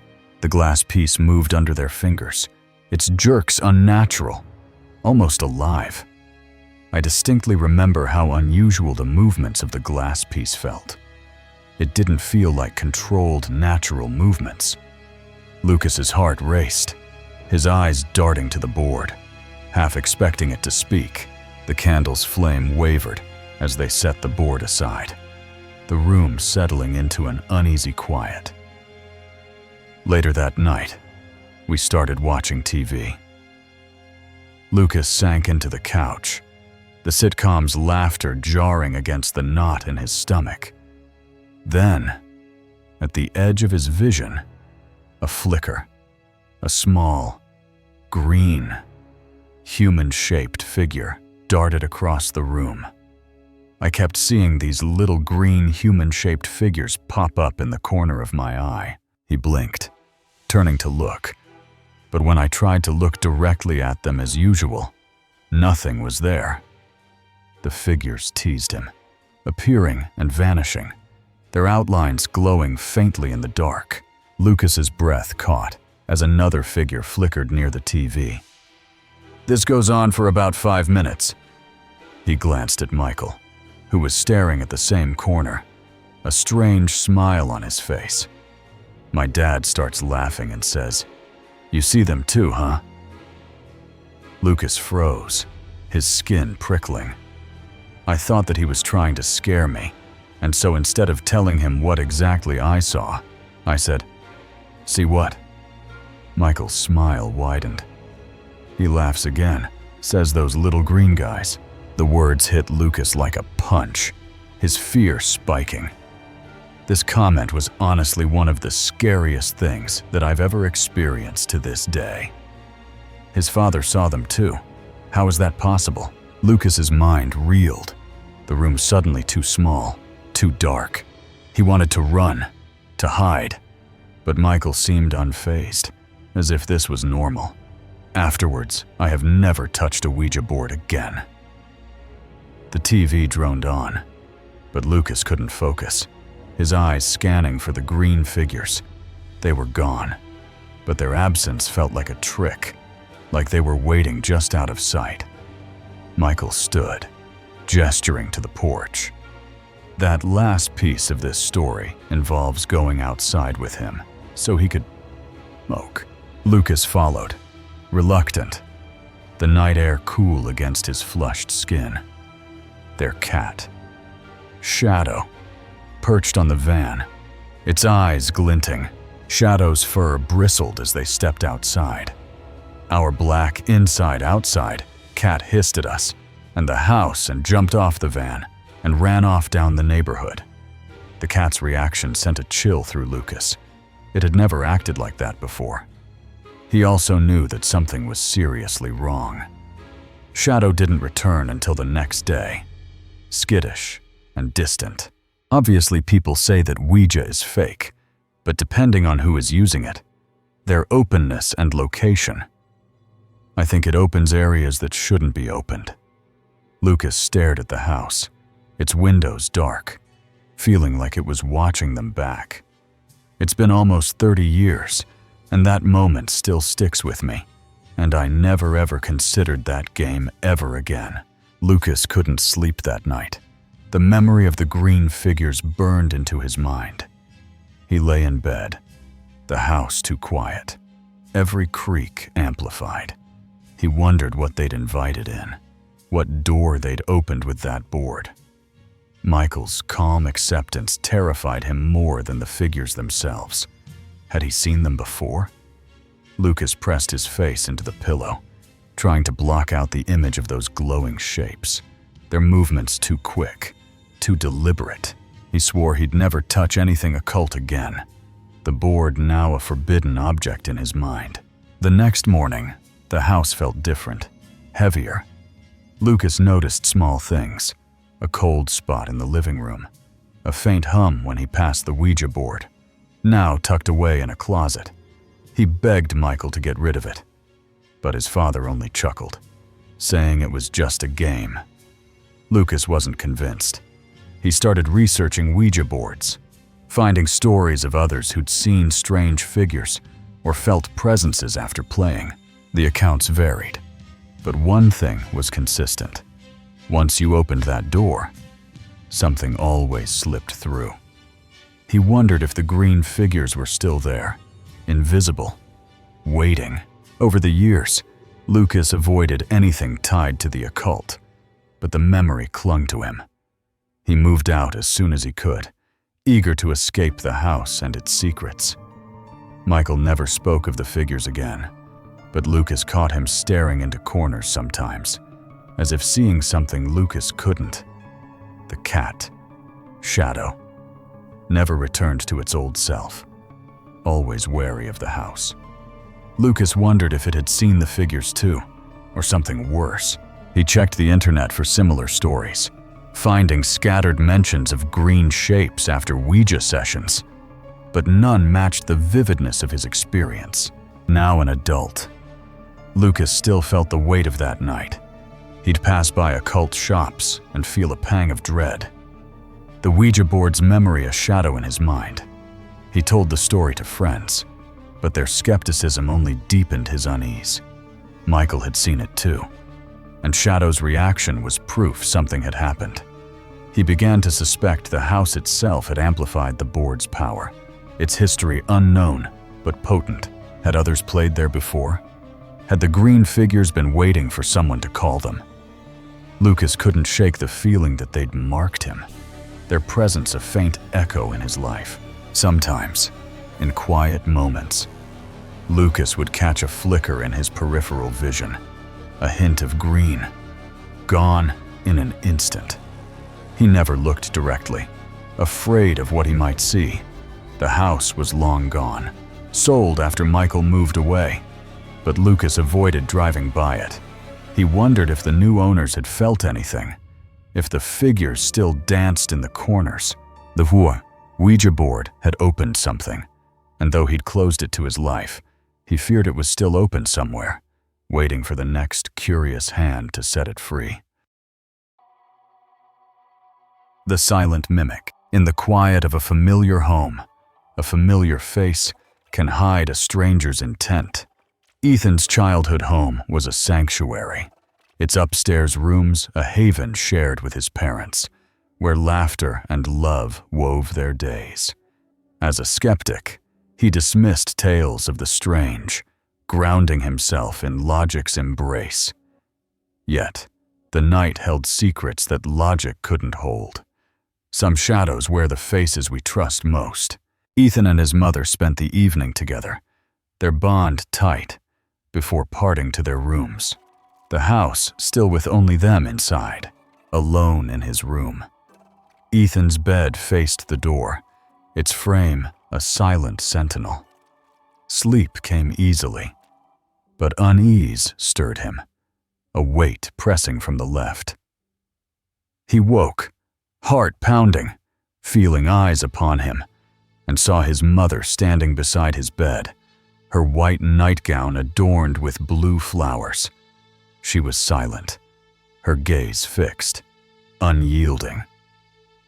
Ethan laughed, startled, thinking it a prank, their playful bond making late-night jests plausible. He spoke, voice light. "What the heck? You scared me. What's up?"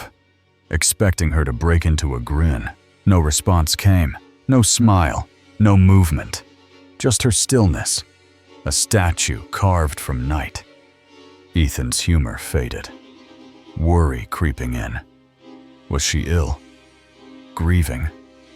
Lost? He called again. "Mom, what's wrong?" His voice trembling, urging her to speak. The silence grew oppressive, her form too perfect, too wrong. He shifted, propping himself up, reaching to touch her shoulder, seeking any reaction. His hand passed through air, his body slumping as she vanished, leaving only the echo of his fear. Ethan's world tilted, logic crumbling. He flicked on the light, heart racing, and ran to his mother's room, finding her asleep, her breathing machine humming softly. The mimic was no dream, its presence a violation of his trust. The house was no longer safe, its shadows alive with questions. Ethan needed answers, his skepticism a fragile shield. The silent mimic was a warning, and Ethan was its prey. Ethan's nights were haunted, the mimic's gaze a specter in his mind. He barely slept, the house's warmth tainted by its presence.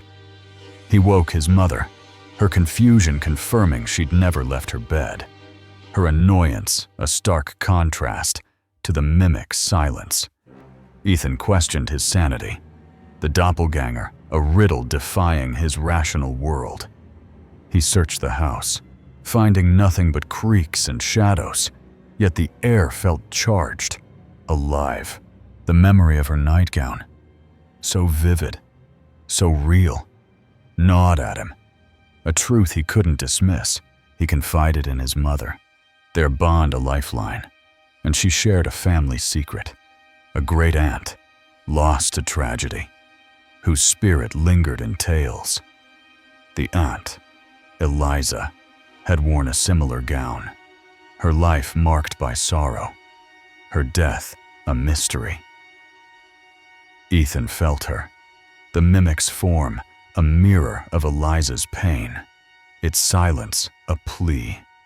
He researched, uncovering records of Eliza's grief, her loss binding her to the house. The doppelganger wasn't a threat. It was a cry, a soul seeking acknowledgement. Ethan's skepticism wavered, the mimic a bridge to a truth he'd denied. He prepared a ritual, guided by instinct, placing Eliza's photo by his bed, speaking her name to offer peace. The house hummed, the air softening, as if Eliza heard. The mimic appeared once more, its eyes softer, then faded, the house still. Ethan's fear dissolved, replaced by purpose. He and his mother grew closer, their love a shield against the unknown. The silent mimic was gone, its echo a gift of faith. Ethan's life was transformed, the mimic's shadow a beacon of belief. The house was his again, its warmth restored, its secrets shared. He lived with clarity, the mimic's presence a lesson in the unseen, his skepticism tempered by wonder. Ethan shared Eliza's story, not for proof, but for connection, his words a tribute to her memory. His mother listened, their bond deepened by the truth they'd faced. The mimic's gaze was a memory, its silence a guide to a world beyond. Yes, he explored the unseen, reading of doppelgangers, spirits tied to places by love or loss. A community of seekers welcomed him, their tales echoing his own. Ethan's room was no longer a place of fear, but a sanctuary where he honored Eliza.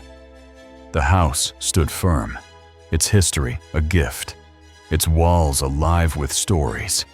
Ethan's courage grew, his heart open to the mysteries he'd once denied. The silent mimic was a teacher, its lesson etched in his soul. Under the stars, Ethan stood, his mother by his side, their love a light against the dark. The house was theirs, its shadows kind, its secrets free.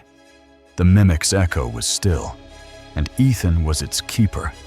He walked forward, unafraid, the world vast and wondrous. The silent mimic had changed him, and he was whole. The night was his, and the beyond was no longer a fear. The scaled mirage. The club's neon lights pulsed, casting erratic shadows across the crowded dance floor as Mia sipped her fishbowl drink, the sugary tang sharp on her tongue. She and her two best friends, Tara and Elise, had started their girls' night at their usual spot, a dingy club with cheap drinks, but a vibrant energy. One of our favorite things to do was to girls' night out at the local clubs. We always started at one of our least favorite clubs, but it had one of those inexpensive fishbowl drinks. The trio laughed over their glasses, the music thumping through their bones. We had arrived and were about 30 to 45 minutes into conversation and drinks, and we decided to hit the dance floor. Mia felt alive, the night promising nothing but freedom and fun, until it turned into a nightmare she'd never forget. The dance floor was a sea of swaying bodies, and Mia's group merged with three guys who'd been watching from a nearby table. A group of three guys were seated near the dance floor and joined us once we were started dancing. Mia paired off with the youngest, a guy named Ethan, his easy smile disarming. I was paired up with the youngest-looking one. He looked about 5 or so years younger than myself. They moved in sync, the music guiding their steps. We were having a great time dancing together. The group formed a loose circle, laughter rising over the beat. We danced and merged back together with the entire group forming a circle. Mia glanced across at Tara, her friend's face lit with joy until the world tilted into something impossible. Tara was dancing, her movements fluid, her smile wide. Directly across from my dance partner and myself was my friend. She was laughing and smiling, dancing and enjoying herself. Then, like a glitch in reality, her form shimmered. It was like, I don't know, a hologram or shifting picture, like tuning an image. She stretched upward, towering over the crowd. She suddenly stood well over our heads, and the guy that I was dancing with looked about 5'11" or so. and she was clear, a head and shoulders over him. Mia's breath caught as Tara's human shape dissolved, replaced by something monstrous, a 7-foot, scale-covered creature, muscular and reptilian, with a dinosaur-like head. She was a reptile, like a standing, scale-covered, muscular, humanish creature with a dinosaur human-shaped head. Its eyes glinted, cold and alien, locking onto hers. Mia's body locked up, her feet rooted to the floor. My dance partner and I, we both immediately froze. I felt stuck, just sort of staring, and willing myself to stop staring. Ethan's face was ashen, his eyes wide with the same terror gripping her. I turned to look at him, and the color had drained from his face. Without a word, they moved in unison, stepping back, then bolting for the exit. Without a word to each other, we both stepped backwards, turned, and we fled outside. The cool night air hit Mia's face as they stumbled into the street. We kept walking, completely left the club. Ethan didn't look back, his steps quickening as he vanished into the dark. He didn't say a word, and he just walked off. He left his friends there and he was gone. Mia's heart pounded as she forced herself to return to the club, her mind screaming for a rational explanation. I went back inside because I thought it had to be the lighting, the shadows, or something practical. Tara was her best friend. There was no way she was that thing. After all, I know this person were friends, best friends at that time. She sat at a table, her eyes scanning the room. I sat at a table near the dance floor and watched the whole room. The lighting effects, shadows, my friends dancing. The strobe lights flickered. The shadows danced. But Tara looked normal now, laughing with Elise. I just told myself that it had to be an optical illusion, a terrifying one. But it couldn't have been real. Mia's hands trembled as she gripped her drink. The image of the reptilian figure burned into her mind. Mia couldn't stay. I decided not to continue the evening out. I said goodbye to the other friend who was with us, and I went home. Back in her apartment. She sat at her laptop, the glow of the screen her only light. As soon as I got home, I searched the internet for anyone who had experienced anything remotely similar, and I didn't find anything. The web offered no answers, no reports of reptilian shapeshifters, no explanations for what she'd seen. I did try and have continued to try to convince myself that it was the room, the lights, the strobe effect, etc., that turned my best friend into a 7-foot tall reptile person. She replayed the moment, dissecting every detail, the lights, the drinks, the crowd. I know this person. I'm not prone to fantasy, so I must have been the one to have my vision scrambled enough for my brain to fill in wrong information. But Ethan's fear had been real, a mirror to her own. For weeks, Mia avoided Tara and Elise, her phone buzzing with unanswered texts. I avoided them for a month after that. The memory was too vivid, too unsettling. When she finally met Tara again, she tried to laugh it off, framing it as a wild hallucination. The next time that I saw them, though, I thought that she would find it pretty amusing that I ghosted everyone because she shifted. Tara's reaction was anything but amused. Her face tightened, her questions sharp. She didn't find it amusing, though, and seemed worried about it, asking me what she looked like, etc. Mia deflected, turning it into a joke. I turned it into a bit of a joke and tried to move the conversation away from it. But Tara's unease lingered, as if she knew something Mia didn't. The friendship frayed after that night. We all grew apart after that. Mia saw Tara less and less, their once tight bond unraveling under the weight of what she'd seen. She couldn't shake the feeling that Tara was hiding something, that the reptilian form wasn't just a trick of the light. Mia began noticing small things, People staring too long at Tara in public. Animals shying away from her. She told herself it was paranoia, but the doubt gnawed at her. She scoured forums for similar stories, finding vague mentions of shapeshifters, but nothing concrete. The lack of evidence made it worse, leaving her to question her sanity. Years later, the memory still haunted Mia. Sometimes I get reminded, and I see it again in my mind, and am still as frightened and confused about it as I was then. She'd moved to a new city, started a new life, but the image of Tara's reptilian form followed her. She avoided clubs, the pulsing lights too reminiscent of that night. She wondered about Ethan, if he'd carried the same fear, if he'd seen what she had. She tried to find him online, but he was a ghost, as lost to her as the truth of that moment. The club was still there, but Mia never returned, afraid of what she might see under those lights. Mia kept the story to herself, afraid of being labeled delusional. But in quiet moments, she'd catch herself scanning crowds, searching for that telltale shimmer, that glitch in reality. She wondered if Tara had always been something else, hiding in plain sight. The friendship was gone, but the questions remained, sharp and unrelenting. I've reached the point where I can't keep it to myself, and I need someplace semi-anonymous to just get it off my chest so I can move on. Sharing the story was her last hope, a way to release the fear that had rooted itself in her mind.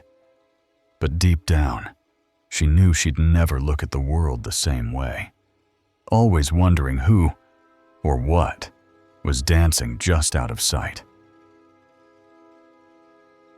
The vanishing companion. In the tender heart of a child's room, a cherished friend can hold secrets darker than the night. Lila's world was small, but vibrant. Her childhood home, a haven where her stuffed dog, Buddy, was her constant ally, clutching him through every adventure. She named him her truest companion, his worn fur a testament to their bond. The night was a sanctuary, her bed a fortress of dreams.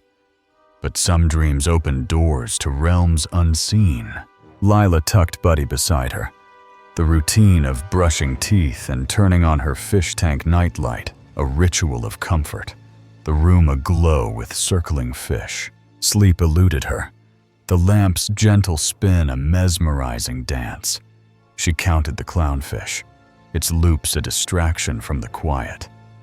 The air shifted, a heavy dread settling, the room's energy turning cold and strange. Lila's heart quickened, her gaze fixed on the fish, willing the fear away. The light flickered, then light, plunging the room into shadow. She sat up, reaching for the switch, but a force yanked her back, pinning her with an unseen weight, her body frozen. Terror gripped her as Buddy stirred, rising slowly from the bed, defying gravity. His form hovered, then drifted toward the wall, a ripple of crimson and orange light shimmering where he touched. He passed through, the wall swallowing him with a metallic sheen, leaving Lila in despair, certain she'd lost him forever. She broke free, scrambling to search, her cries echoing in the dark. The room was empty, Buddy gone, the night a thief of her joy. Lila wept, the vanishing companion a wound in her heart. The house's silence a mocking veil, her world fractured, the loss a mystery she couldn't grasp. Lila vowed to find Buddy, to uncover the truth hidden in the walls. The night was alive, and Lila was its seeker. Lila's morning was a blur of panic, her eyes swollen from tears. She raced downstairs, hoping for answers, only to find Buddy on the kitchen counter, his fur stripped to patches, as if plucked by cruel hands. Her mother, furious, accused her of shaving him with her razor, dismissing Lila's frantic explanation of the night's horror. The accusation stung. Her mother's disbelief a betrayal of their trust. Lila's voice broke. Her story of the rippling wall and the force that held her sounding like a child's fantasy. The dismissal cut deep, her mother deeming her too old for stuffed animals, hiding Buddy away. The house felt foreign, its warmth tainted by the night's events. Lila's fear grew, her room a place of dread, sleep impossible alone. She moved to her brother's room, his presence a shield against the dark. Days later, pain tore through her abdomen, sharp and relentless, forcing a rare doctor's visit.